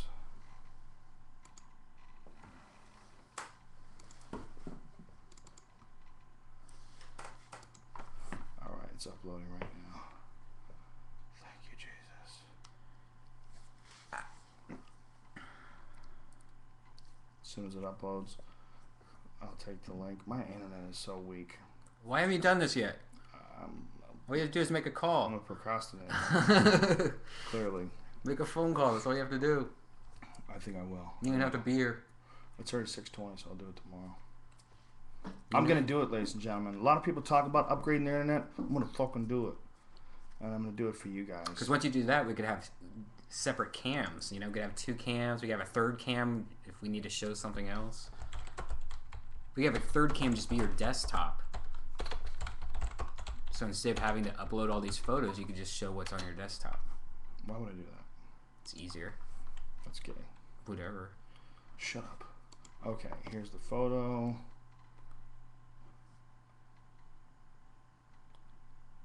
All sizes. Give me a big size. Copy. Which bathroom was that? The one Right in here? Yeah. Oh, Jesus.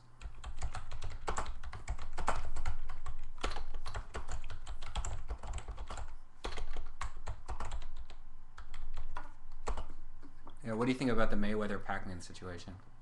I think they're genius. Minus 38, really? How? How's that minus 38? Because you're not Twitter, tiny URL. Why doesn't it just do it for you on here? Oh, never mind. Just do it. I'll put it on. Just do it. TweetJet. Because it's a whack program. Shit. Their Twitter program is whack. Doesn't even shrink your URLs. Who would have ever thought that that would be a business? Dude, it's gotten big. We're getting a tiny URL business. Yeah. What are you talking about? Oh, making people website names really small. Yeah. Well, who the fuck would ever thought there would be a market for that? One of the websites, I can't remember. I don't think it's tiny URL, but it's one of them. Like, almost got bought the other day for like a couple $1 million, and that's all it is a URL shortened. That's hilarious. All right, I put it up. You fuckers.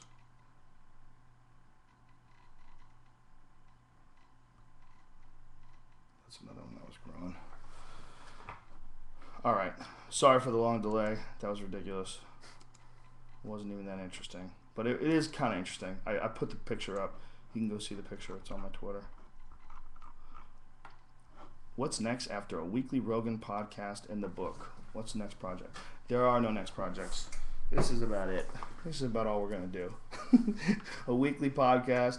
We're doing a show for Sony. It's going to be called LFMAO, but now we might have to call it something different. Yeah, because But there's a we've been couple. trying to do it for like 2 years, and now Yeah. there's a band called LMAO or something like yeah, that. they're close.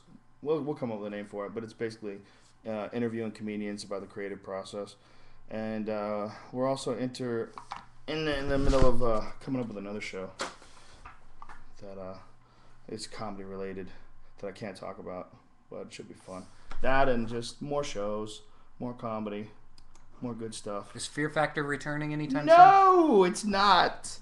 I No. heard there was a rumor that. No. Yeah, there was a rumor for a while they were going to try to bring Fear Factor back. Because Fear Factor, when they canceled it, was like, it was kind of like, they could have kept it going if they really wanted to. I think that's a show that could come back easily. I don't want to do that shit, man. And if you did it without me, it wouldn't have the flavor. Yeah. I'm sure it would probably be great if they did it with, like, Mario Lopez. No. You can't pass up on that easy money if you do that. It's a lot of money, goddammit. Especially if you're working with all the same people again and stuff. I might be willing to do it just for my kids. Just put money away. When's your movie come out? October. Damn, October? Should I move to Colorado? I loved Colorado, man. Sideshow Sid said, should I move to Colorado? I fucking loved it. I would still be there. I didn't mind the cold. I like the people. I like the sky. I like the way the fucking mountains looked. I liked the vibe. I liked everything about it. I liked it for me creatively. I liked living in Colorado. But, you know, when you have a family, you have children, you have a wife, and it's not as easy as just me being by myself. It was just me by myself, I'd probably still be there. I'd still be on the top of that mountain. But she was not into it. It was just too creepy. When our dog got eaten by a mountain lion. That's not like a rumor. That actually happened. Dog got eaten by a mountain lion. And she's bad driving in snow. She crashed the car. So it was a couple different things. And then she got pregnant. And the pregnancy was the biggest reason why we had to move out of Colorado. It was because we were living over 8,000 feet above sea level. It's really high. That's like we were 3,000 feet above Boulder, and it's a really, really high altitude. And when you're pregnant, it's just brutal. It's not good for you. It's unhealthy for you and for the baby. Colorado is like one of the highest states in the country, like one of the top states in the country when it comes to premature births, and a lot of it is because of the altitude. It's just you don't get enough air up there. It's great for your conditioning, but it's not so good for being a pregnant woman. So all those factors, I had to move out of Colorado. But if I could just be somewhere and live in Colorado, in a heartbeat. If I didn't have to travel, stay in Colorado and deal with snow when it comes, hey, you're fucking snowed in, no big deal. That's what it's supposed to be like. The problem with me is I travel all the time, so I would leave my wife and leave the kids there. It's not the same. By myself, I'd have no problem with it. I loved it. So if you are going to move somewhere and stay there, I would say, yeah, Colorado's fucking badass. It's my favorite state. Do you think there will be a time when all handheld axes will have a pipe in them like the tomahawk? Is that what tomahawks were? They were a pipe and an axe all in one? Is that true? If that's true, the Indians were bad motherfuckers. I don't think that's true. I think that dude just went to a Renaissance festival and was getting carried away. Because, I mean, if you think about it, if it was a pipe also... Well, listen, this is the beauty of the internet. Right now, we'll Google this. Did tomahawks have pipes on them? I think there might have been a couple that did, but I don't think the majority of the tomahawks... Why speculate? Let's find out. That just doesn't seem right. It seems like it would just make the weapon weaker, having a hole through the middle of it. Yeah. That's true. That's a good point. But maybe it's enough. Yeah, I'm sure handmade pipe tomahawks. Let's see. Pipe axes. The Crazy Crow Trading Post. Show me a pipe axe. Are these really pipes? Historically accurate pipe axes. We have spent years researching and manufacturing the finest line of throwing tomahawks, pipe tomahawks, belt and camp axes available today. Did you even know there was a market for that kind of shit? That's the beautiful thing about the internet. Let's see what this thing looks like. I don't see the pipe part. Where's the pipe part? Hand drilled for smoking. Wow. Sounds like the Indian. Hand forged iron head drilled for smoking. So basically the pipe is this. You put some tobacco up in that bitch right there and you smoke right out of there. Or do you smoke out of here? No, I think you smoke out of there. Wow. Well, Which I guess just if it's really seems like hard it would wood- make the handle weaker and the weapon weaker. Yeah, it definitely would, right? But this seems like it's like really hard wood. Look at this one's got a metal piece through it. Original 1800 to 1825, believed to belong to Red Cloud. Wow, that's pretty dope. Red Cloud didn't think it out. Dude, I think we should start smoking pipe from a fucking tomahawk. We gotta order one of those. Come on, man. We'll do the podcast. We'll smoke out of that. That's. Ladies and gentlemen, what say you on Twitter? I need to order this, right? I'm gonna order this. Add to basket. Listen, click. That's right. That's added to the basket. All right, I won't check out now. I'll check out later because I don't want you guys to get bummed out at me. It was boring enough looking for that toiletry. Coming up on 2 hours. We should make this 2 hours. You think, why, you getting bored? Huh? You don't like it anymore? No, I just think we should keep it 2 hours. Someone doesn't we like still it have to do anymore. that other video. Someone doesn't think it's fun anymore. All right, let's go back. 471 motherfuckers in here. We lost a lot of people for being really boring. Yeah, let's see. 2 hours, I think, is just about right. You want them wanting more, not less. Is that what we want, ladies and gentlemen? Is he right? Is he correct? How do you know we're going on 2 hours? Where's the time on that Top thing? left, where the blinking light is right over here. Oh, there we go. Yeah, we are. I think after 2 hours also doesn't save maybe or something. I think after 2 hours people start hating us. Yeah. Fucking faggots, got nothing to talk about. Boring ass shit. So far we've answered questions. We put photos up on Twitter. We've talked about some heavy subjects. What more do you need, ladies and gentlemen? We're all living in an alien's petri dish, says Dawkins20. Maybe. You know, that's possible. Is time an illusion? Shred431 wants to know if time's an illusion. I don't think it's an illusion. I just don't think time is just one thing. You tell that to David Copperfield. Everything's an illusion to that guy. I think time is, I mean, we already know that time changes when you go fast. Like if someone's in a super fast spaceship, and they go like the speed of light, time goes by much quicker on Earth than it does in their plane.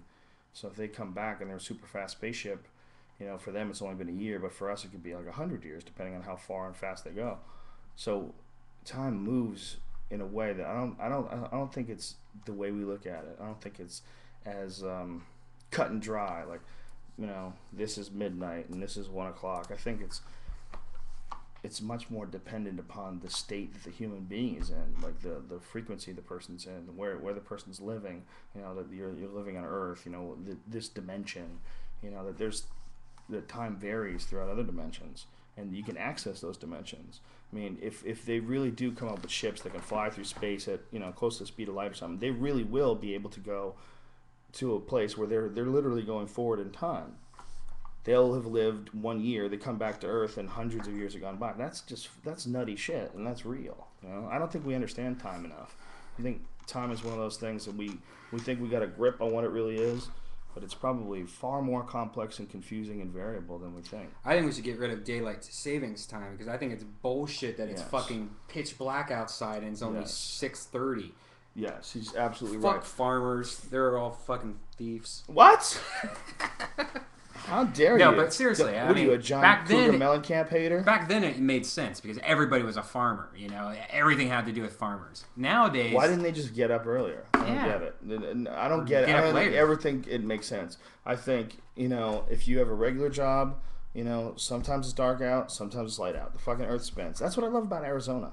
Arizona, they don't change their time. They're like, fuck you. Yeah. No, it's stupid. Well, they need to even do it better than that. They need to, really fuck it up.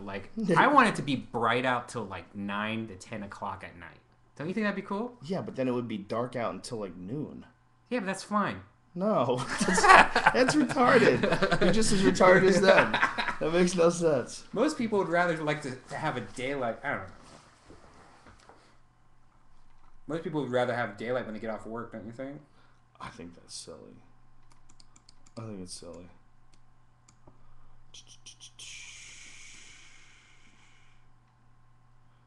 I spelled Twitter wrong on my link. I know I did. I don't think I can fix it though. I think it's too late. It is. It is what it is. No, you don't do it there. Where do you do it? That other program, remember? Oh, that's right. That's in this little motherfucker right here. Checks our shit. Right on the right. It's not. Yeah, it's just Where not is it? showing the whole thing. Why is it not showing the whole thing? Because it's like 2 lines, you know what I mean? Like if you hit the Oh. right button.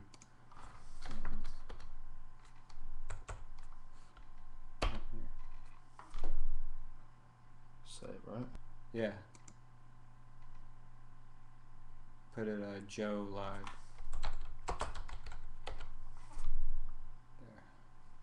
Yay! I fixed that shit. It didn't change. Oh yeah, it did. Good. Alright.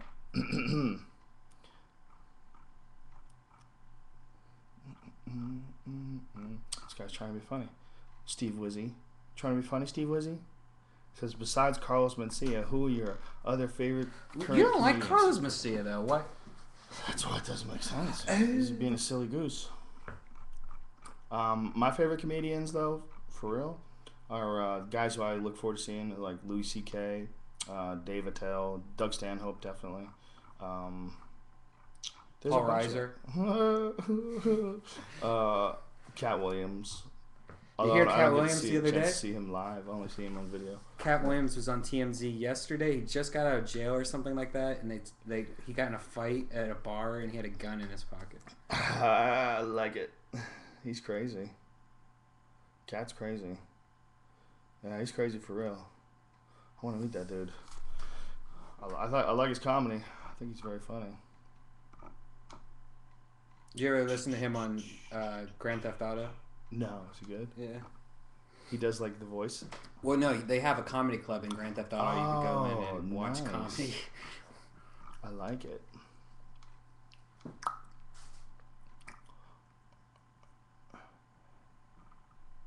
If not telepathy, what's next for human evolution? Johnny Bananas 21 wants to know. Boobs for men. If not telepathy, what's next for human evolution? Probably a reversal. If it not telepathy, if we're like I think we're in a race right now between technology and retards, between technology and caveman style living. You know, they're talking about invading Pakistan, invading Yemen, and more war and more craziness. You know, we're at a crossroads. And I think we could either get hit by a meteor or blow ourselves up or figure out the next level, figure out what's going to take human beings from where we are to the next stage of existence, which is like a real thing. I mean, I think we're really going to evolve. We're really moving towards something new. You know, I think that's what this frantic fucking society we live in is all about. I think we're pushing and moving towards something, all working together towards something. And I think it's going to be technology driven. So it's one of those things. Either that's going to happen, there's going to be some sort of a technologically birthed connection that all people all of a sudden share, some sort of a convergence of all human beings. It's either going to be that, or it's going to be we blow ourselves up, or a meteor fucks us up, or Yellowstone explodes, and we start from scratch. You know? What if in the future the first robot to get pregnant? Imagine Yeah, if they figure out a if way they to figured it get out. machines so closely tuned into human beings that you can fuck them and get them pregnant. Yeah, I think that's very possible, man. Don't you? anything's possible. At this point, that's not that crazy. You know, I mean, they can make so many things artificially. They figured out a way to make pork in a laboratory. The meat. They could take some of the meat from a pig and they make it in a laboratory. The problem is it's really like mushy because it doesn't exercise at all, and it's not like taut sinew. But they're trying to figure out a way to maybe electrically exercise the muscle. You could literally like just make gigantic like rooms full of meat, you know, that doesn't even have a life attached to it. If they can do that, why can't they? If they can figure out a way to grow meat, why can't they figure out a way to make an artificial human being? Then it's gonna be just like Blade Runner, though. They're gonna be all sad and shit. They don't want to kill you. You know? I mean, you have to give them emotions. If you don't give them emotions, then, you know, they can't relate to people. They can't empathize with people. Then they just go on mad raping and killing sprees. Because if you make artificial people, what if you make them they get hard-ons and shit? You know? My calculator has a boner! Fucked by a robot? Imagine. I mean, if you make the females, you can make males too. Like for like old gay dudes. You know? Like dudes would want, you know, like to have a robot fuck doll. Right? But gay dudes would want some robot gay dude that they can fuck. You know? Can you imagine if they could make a real live, like say if there was a guy who was your neighbor who was really creepy and he was fixated on you, and he'd make a robot that looks exactly like you and just fuck it all day long and punch it and tie it up and shit on its head, and there's nothing you can do about it. So literally next door to your fucking house, this guy's like putting the robot head out the window and waving to you, like, look, I'm pissing his mouth, and it's like you, but it's a fake you, and he's just fucking it up all day. How disturbing would that be? There's nothing you can do about it. Do you have the papers on this? It's not a real human, sir. And they shows the papers. Okay, I guess it's a robot. I mean, if it's a robot, right? Look, if I have a grappling dummy in my garage that I use when I practice my jujitsu, you know, and you could practice positions on it. It's called a Bubba dummy. It's a Gracie. You can buy it from the Gracie Academy in Torrance. They're the ones who start selling it. Their website. I forget what the website is, but if you look up Bubba dummy, it's a dummy that's just designed for jiu-jitsu. And we filmed once playing around. Remember, we were in the yard in the garage. We were beating the shit out of it and kicking it in. What if that was a real person? I mean, it's a dummy that we made. But what if it's a robot person? What if there's like a robot person that you could practice jiu-jitsu on? You could rape him. You could punch him in the face. You could just beat the shit out of him. You could chop his arms off. He'd be screaming and yelling. And the cops come and you go, look, it's a fake person. Yeah, but then the laws would have to probably change that artificial intelligence is just the same. You know, because then I mean, wow, really? You know, yeah, because I mean, a dog isn't as smart as a human, but you're allowed to chop the dog's legs off and stuff. If you make a robot that has artificial intelligence, it's still going to be considered artificial intelligence, I think.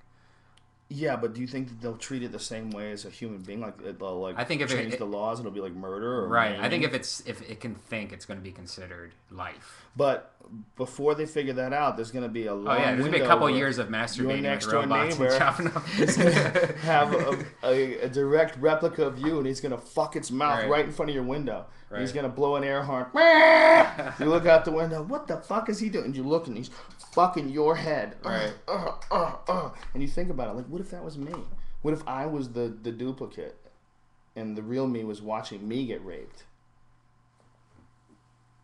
It's weird shit. That could be real. That could be real. That could really be a possibility. You know what I'm surprised is that there's not technology yet where I could have a program and type out shit and make it sound exactly like you. Like you can listen to your voice and do the exact levels. So like you can prank call with your mom, you know, and stuff like that. There should be that already. There should be that, totally. Yeah, why haven't they figured that out yet? It seems easy. You know what's really ridiculous too is that you still have to sign things. You scribble your name. How dumb that's so stupid because I mean I write taco, I write penis. They don't even care. They don't look at it. They don't check your ID to see. No. And I don't sign my credit cards. I guess if you look at my driver's license, I scribbled my name on that. Yeah. It's a similar scribble. Yeah. But what are these fucking people that work at Target? Are they scribble experts? Yeah. They can look at that scribble. I don't know. This is not the same guy. Yeah. Sometimes I write full sentences, honest to God. Yeah, it's ridiculous. How is that still around? It's stupid. You write something with your name. And that's legally binding. If you write something with your name, you know, I mean... Like, you know, when I got married, I had to get a marriage certificate. You had to write scribble. And that's what ties you up. Now, when you wrote scribble, did you write void? See, I would do that. See, I would write "This is not real," but make a scribble because then at the end, like, has a gun to my head. Yeah, if I get a divorce, I go, "No, sir." If you could see, I wrote "This is not void" on it. I wonder if that would stand up. That would hold up, right? Valid. I don't know. Maybe. You could say I didn't say shit, and I could say, "Well, we have the documents you signed." Then you can look at it and go, "Look what I wrote." Yeah, it says this is not real. Yeah, I'm gonna get married. Maybe just sign. I do not agree to this. A gun is being held up to my head right now. Yeah, someone's trying to kill me. They have my dog hostage. Robots will have rights after a while. See, that's a guy who watched that Will Smith movie. AI.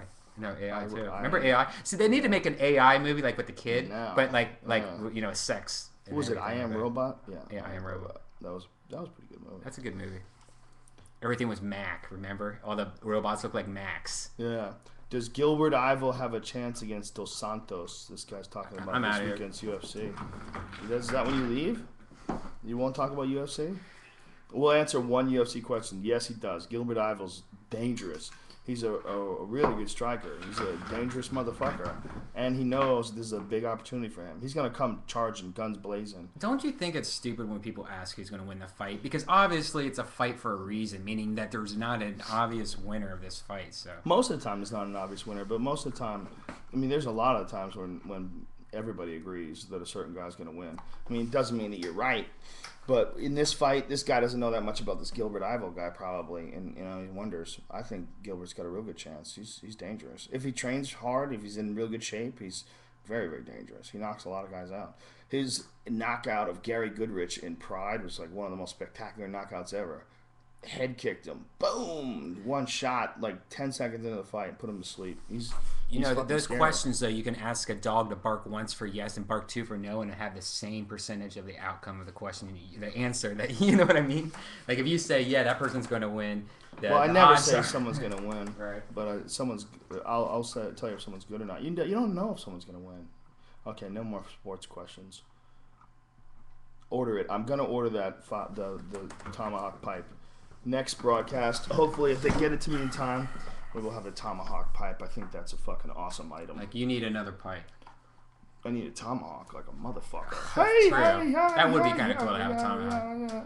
That'd be a good especially since it's a direct replica of something from a dude named Red Cloud. Oh, there you go. Look at those fanny packs they have. Oh, they have a sweet fanny pack. Look at that. It's made out of a quilt. Oh, that's like a shoulder bag. I don't do shoulder bags. That's a goddamn purse. Okay? Fanny pack is fucking manly. That's some manly shit. All right, let's go to the Rogan board and see questions there. Why is fanny pack manly? I'll tell you why fanny pack's manly. Because if you're wearing a fanny pack, first of all, you're saying, I don't give a fuck what you think about how I look. You're just slapping this big, stupid gay thing around your waist. You're like, whatever. I have two hands free, and I'm happy. I'm not trying to look good for you. I'm not trying to fuck you. I'm not trying to get you to be my friend. I like having all my shit in a bag that connects right here. Yeah, I'm not trying to get laid. So when people talk about, oh man, how can you wear a fanny pack? That's so gay. It's a bag that connects to my waist. This is silly. The only reason why you don't think it's good looking is because women think it's disgusting. And women think it looks gay. So women have figured out a way to bully guys into not wearing it by telling us that it looks gay. Why would you care what kind of a bag another man wears? Unless he's wearing a bright pink Hello Kitty strap. It covers up your crotch. Too. Yeah, it does cover up my crotch. It's right there. So if there's like a micrometeor that comes from outer space and could potentially hit me in the dick, it's going to hit my cell phone first, or perhaps my wallet. It's right there. It's easy for travel. When I go to the airport, I unbuckle that thing. Bang, put it on. My car keys are in there. My cell phone's in there. Woo! Fanny packs are the shit, son. Let's see what we got here. That would be cool if gay people love the smell of farts. Didn't Joey Diaz have a joke about that for a while? This fella says, when are you going to come to the east coast of Canada? I don't like the east coast of Canada. No, I'm just kidding. We were in Montreal last April. That was fun. I'll be back. I'll definitely be back up there. All right, page 2. We are going to the Rogan board right now to answer questions. What do I think about Jersey Shore? I don't like Jersey Shore as much as I thought I would like it, because I knew too many dudes like that growing up. To me, it's like more annoying and stupid. It's fun for like a couple seconds. Hey, fist pump, But after a while, it's just... It's fake. This is my theory. Have I told you my theory? No. I think kind of like when The Hills first came out, everyone thought that was real. Then it slowly got to the point where everyone figured out it was a fake show that's filmed to look real. I think Jersey Shore's real. Yeah. They're way too dumb to act. But did you know half of them are like male strippers that had to audition? Like they're all in the entertainment field. It's called Jersey Shore instead of The Hills. Right. I bet you anything in 3 years. For that? Yeah. I bet you anything. That makes sense. And they all live in this house, this really nice like real world house. Yeah. You know what I mean? But that's the real people. Right. It's really a genius show if you look at it that way. Right. But I think in 3 years we're all going to be like knowing it's fake. Like that fight somehow is fake and everything. Really? It wasn't fake when that dude punched that girl in the face. Yeah, unless that chick is like a stunt woman and they fucking practiced it for like 50 years. You know what I mean? I don't know. If they practiced the punch a lot, I mean, you look at movies and you look at that punch, it looks real. If they filmed it like to look fake, I don't know. I think that dude got drunk and punched that bitch in the face. Listen, someone said, would I have full-blown AIDS or spend 1 year in Mark Hayden's body? Pick one. Well, Mark Hayden's body? You know what? Full-blown AIDS you could recover from. Being but 1 year in Mark Hayden's body? It would probably be torture. Dude. I think full-blown AIDS, if you take your vitamins, you'll probably be okay in a couple of weeks. Dude, you spend 1 year in Mark Hayden's body, fuck every chick you could possibly fuck. You're not going to fuck anything. Get him AIDS. You're not going to fuck anything in Mark Hayden's body. You don't get AIDS in Mark Hayden's body. You don't even understand the question. No, I'm saying if you have 1 year in his body, you could just abuse it like fuck and get the fuck out of there in 1 year. That's ridiculous. How dare you? Let's end this. Let's end this? All right, well, a couple more questions, then we're going to get the fuck out of here. I got to admit, some of these questions are really lame. But it could be that we're really high and they just seem lame. That's a distinct possibility. I wish I had some more coffee right now.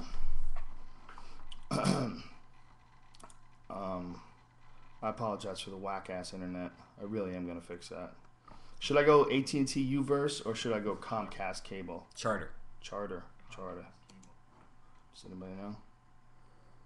Wow, this guy says, I think Redban's life is fake. How about that, fella? Chojin2K. My life is fake. He says your life is fake. I think he said your face is fake. Yeah, his screen name's fake. Look, he doesn't even have a picture. What's this? Die, what would happen? What? That's fake Anon. Yeah, fake Anon's not funny. Nope. Look at this.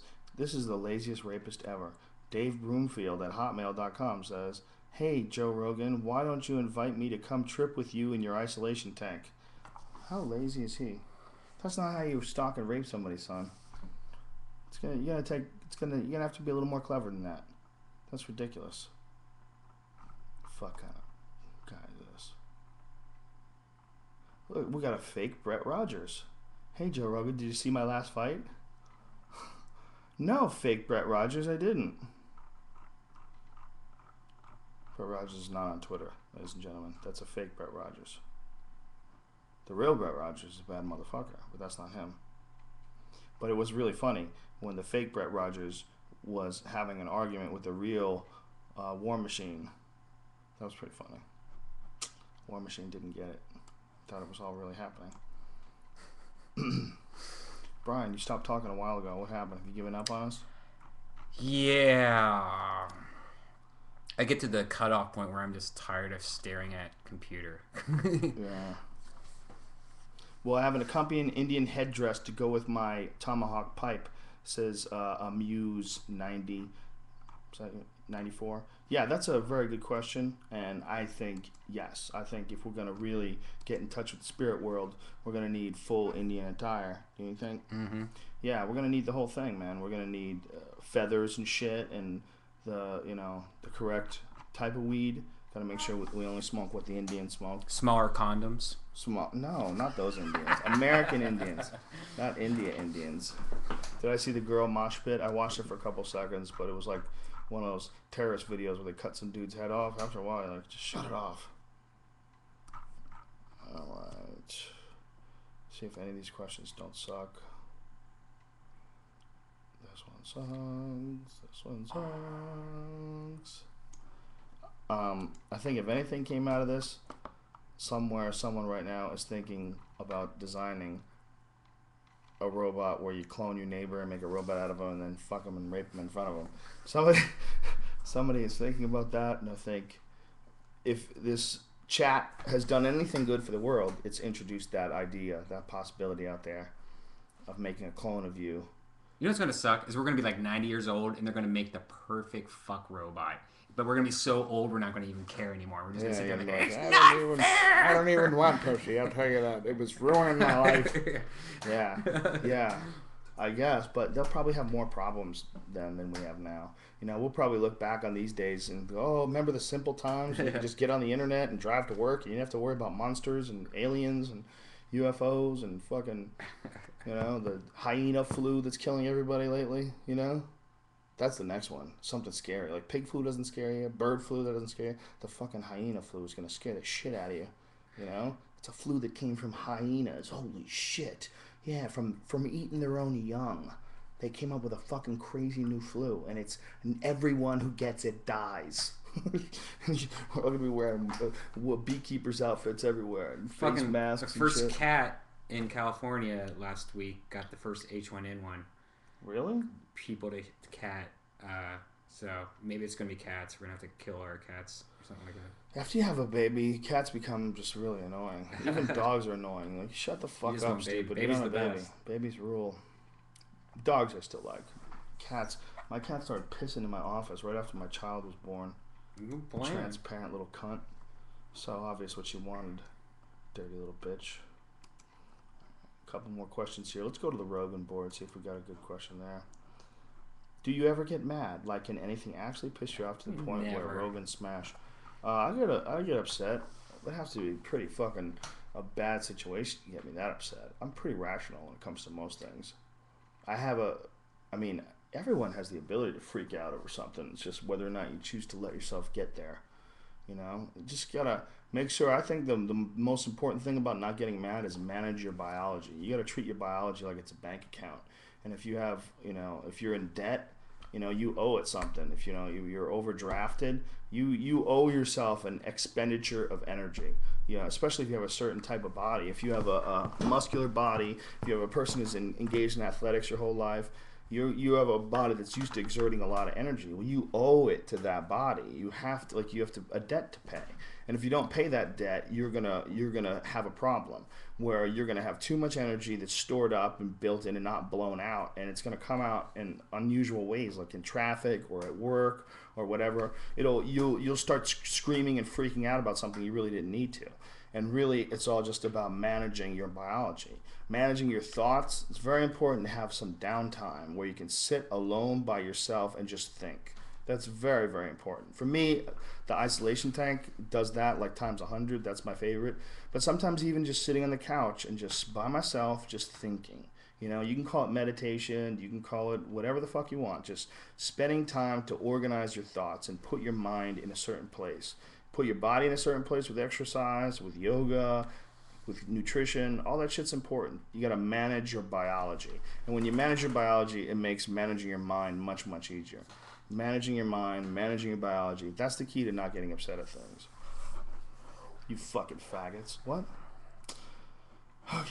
The best art is created from the starving artist. It seems this is a good question. It seems the best art is created from the starving artist. Being wealthy, do you feel it hurts your ability to create art, comedy, or do you believe that not having to worry about your financial well-being allows you more time to be creative? That's a very good question.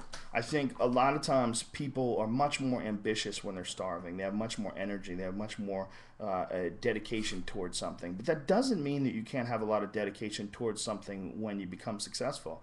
It all depends on what was your motivation in the first place. If your motivation in the first place was recognition and, you know, adulation, and then you become famous and then you get that, then you have no motivation to keep going. But if your motivation is the actual art itself, is creating new things, then I think you can be more free as you become successful because you're in a position where you don't have to worry about money anymore. So you have one less thing to think about. And you're ambitious in the sense of being creative. Instead of concentrating on money, your mind is not geared on that. Your mind is geared on the art. That's how I like to think that I am, and when I'm at my best, that is where I'm at. That's my mind frame. You know, that's my point of reference, is that I think about the creation of the art itself. That's when I'm at my best. If I think about money and I think about like how much is this going to pay me and is this worth this, it's not the same motivation, so you don't get the same results. It's not the same passion to it. The passion's got to be real. It's got to be my comedy, the way in my head, my motivation is all about whether or not people enjoy it. I don't want to do anything that people don't enjoy. I want to make sure that everything that I'm creating it so other people get enjoyment out of it. And that's the reward that you get for that. And as long as you're concentrating on that, you do no wrong. As long as you have the dynamic in the relationship between you and the audience, as long as you respect that, and as long as your relationship to the creativity is all based on just producing more stuff that's good, that people enjoy, as long as you're doing it for that reason, I don't think you have to worry about, money robbing you of your enthusiasm. But if you were just in it for the money and just in it for the adulation, yeah, you become successful, and then all of a sudden, you're not going to want to do it anymore. You're not going to be enthusiastic about it anymore.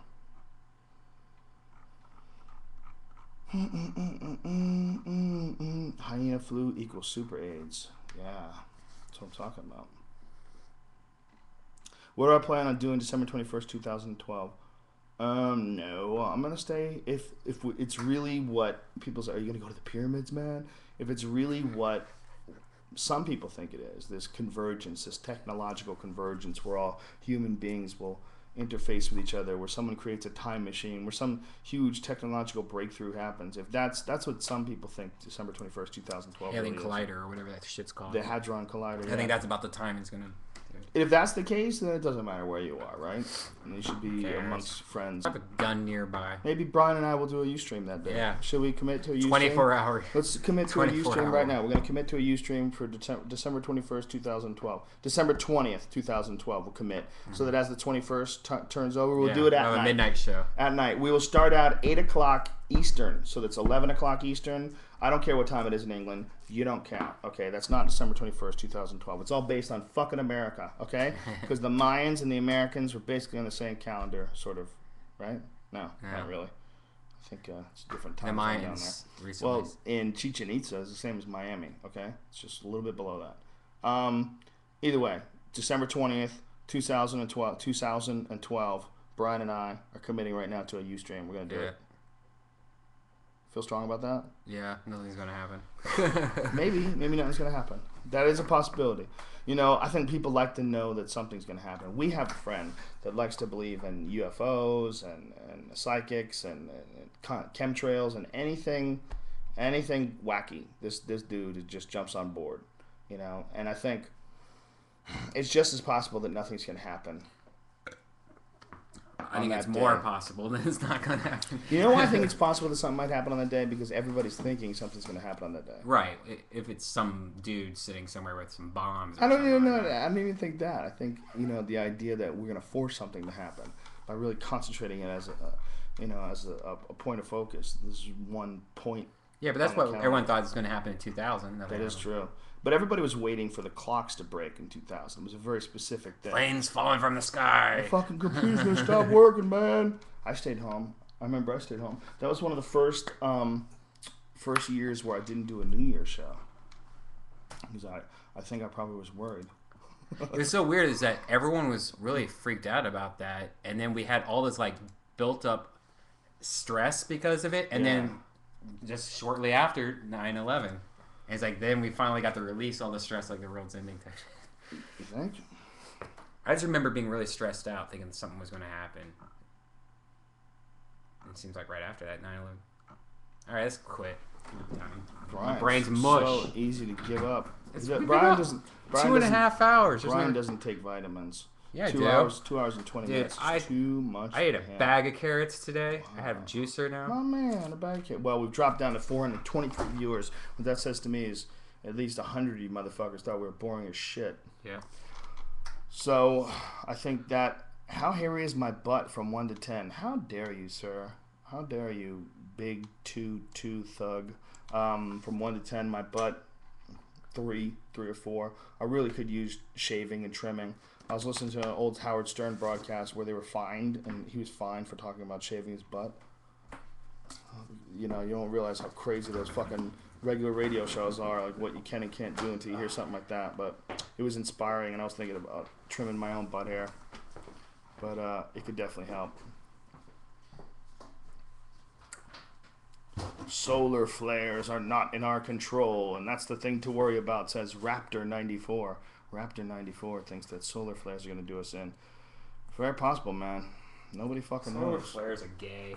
Make Brian clean my room for the next Ustream. That's just my other desk. It's covered with shit. It's a desk, but I really use it as like a place to just leave shit. I'm a slob.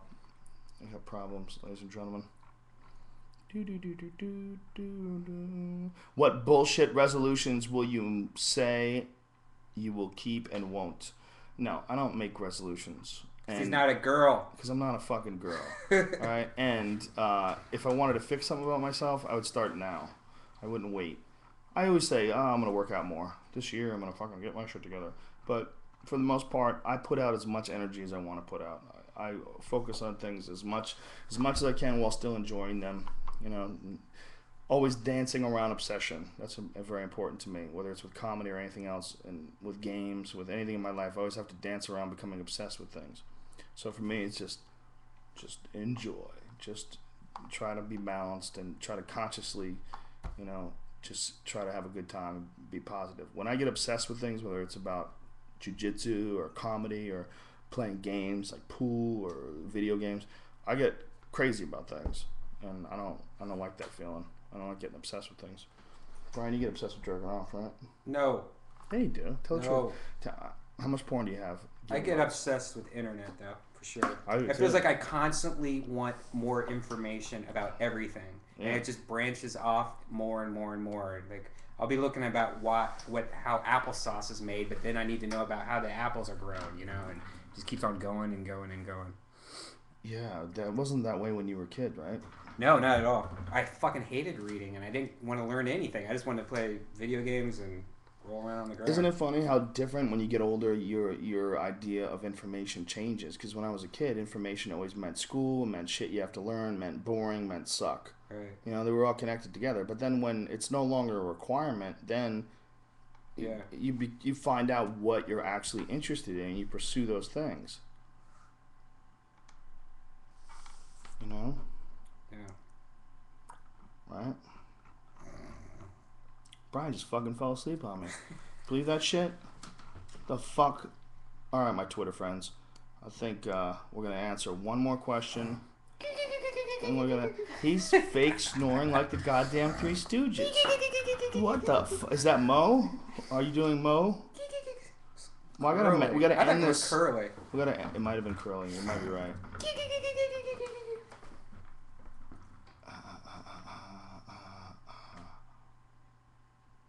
2000. This guy says 2012. Something very subtle may happen that we don't realize for a while.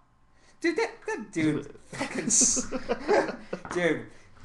What? Say it. Say it. Go smoke your AOL disc and get off the internet. Something subtle is happening right now we won't recognize for a while. That's not what 2012 is supposed to be. If that's what happens, then 2012 is bullshit. Then it's 100% bullshit. If December 21st, 2012 rolls around and we just go, nothing. I don't feel anything. I don't feel a thing. Then it's bullshit, 100%. It's not like, oh man, no, there's a change. You're just not going to realize it for a while. No, it's supposed to be, bam. It's supposed to be, open a door, here's a new thing. You know, I mean, if the internet turned on, like if there was a day that the internet turned on, we all looked back and said, oh, December 10th, 2000, or 1993, that's when the internet turned on and the world changed forever. If there was like a recognized date, first of all, that would be way more important than fucking Columbus Day. How about that? How about we study Columbus Day and that dude never even landed in America, right? He was in the fucking Bahamas raping and murdering people and shit, you know, and then Columbus Day. The Internet Day is a way bigger day for American history than fucking Columbus Day.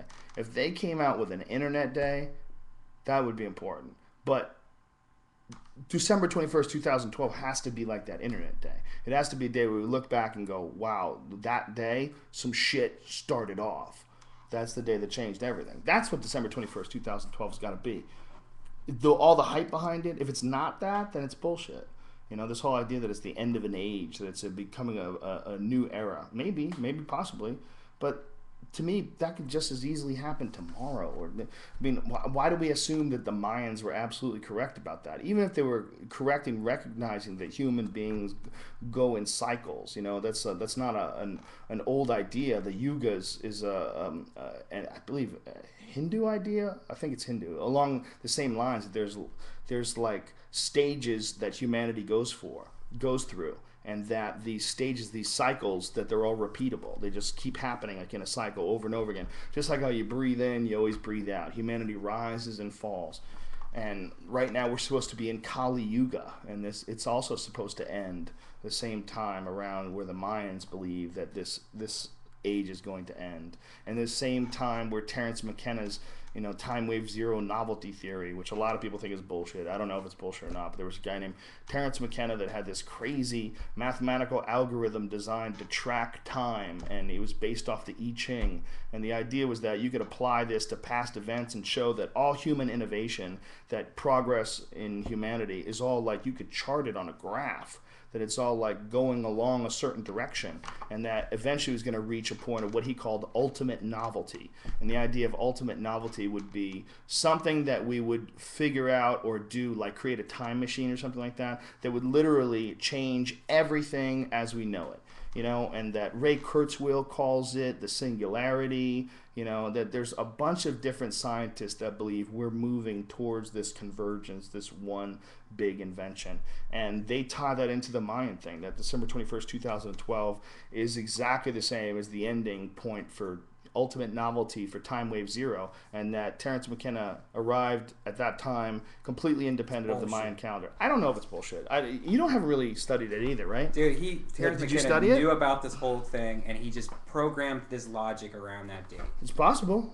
It's possible. It didn't seem like he was a liar, though. I mean, he might have been kind of a hippie and he's a dreamer. hippie. They're all liars. They all want money, and so they can buy weed and fucking patchouli.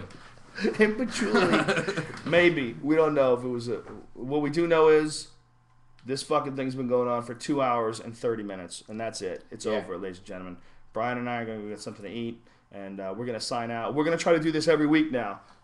2 hours every week. 2 hours. 2 hours and a half. You're right. 2 hours is not so good. Or 2 hours and a half is not so good. No. 2 hours is the perfect length. No. But we appreciate all 400 and fucking whatever of you. We had 500 people at one point in time. It's like a comedy club. And as soon as we get some more internet in here, we're going to start triple broadcasting it on both Justin TV and all the other ones. Yeah, we'll put it on 3, and we'll also we'll give you different angles too. Yeah, different angles. If you want to be a fucking weirdo, Can we get bigger heads up a couple days? Yes, my friend Jim Didrikson.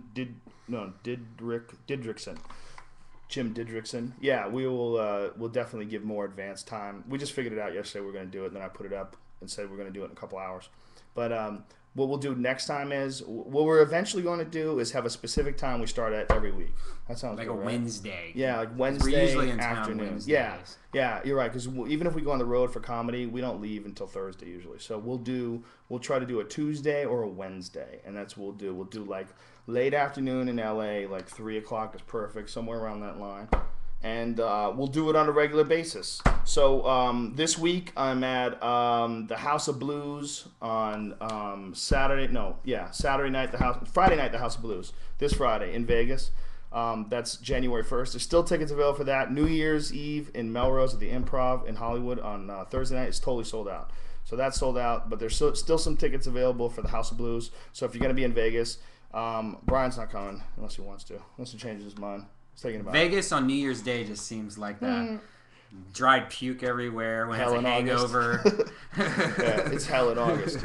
But New Year's Eve, like I said, it's all sold out. Sorry, but New Year's Day, January 1st, the House of Blues at Mandalay Bay, and it'll be Joey Diaz and Ari Shaffir. If Ari doesn't kill himself before then, hopefully he won't. So thank you very much, everybody. Thanks for tuning into this, and we'll see you next week. We're gonna do this every week, okay, bitches? All right, thanks. Stop record.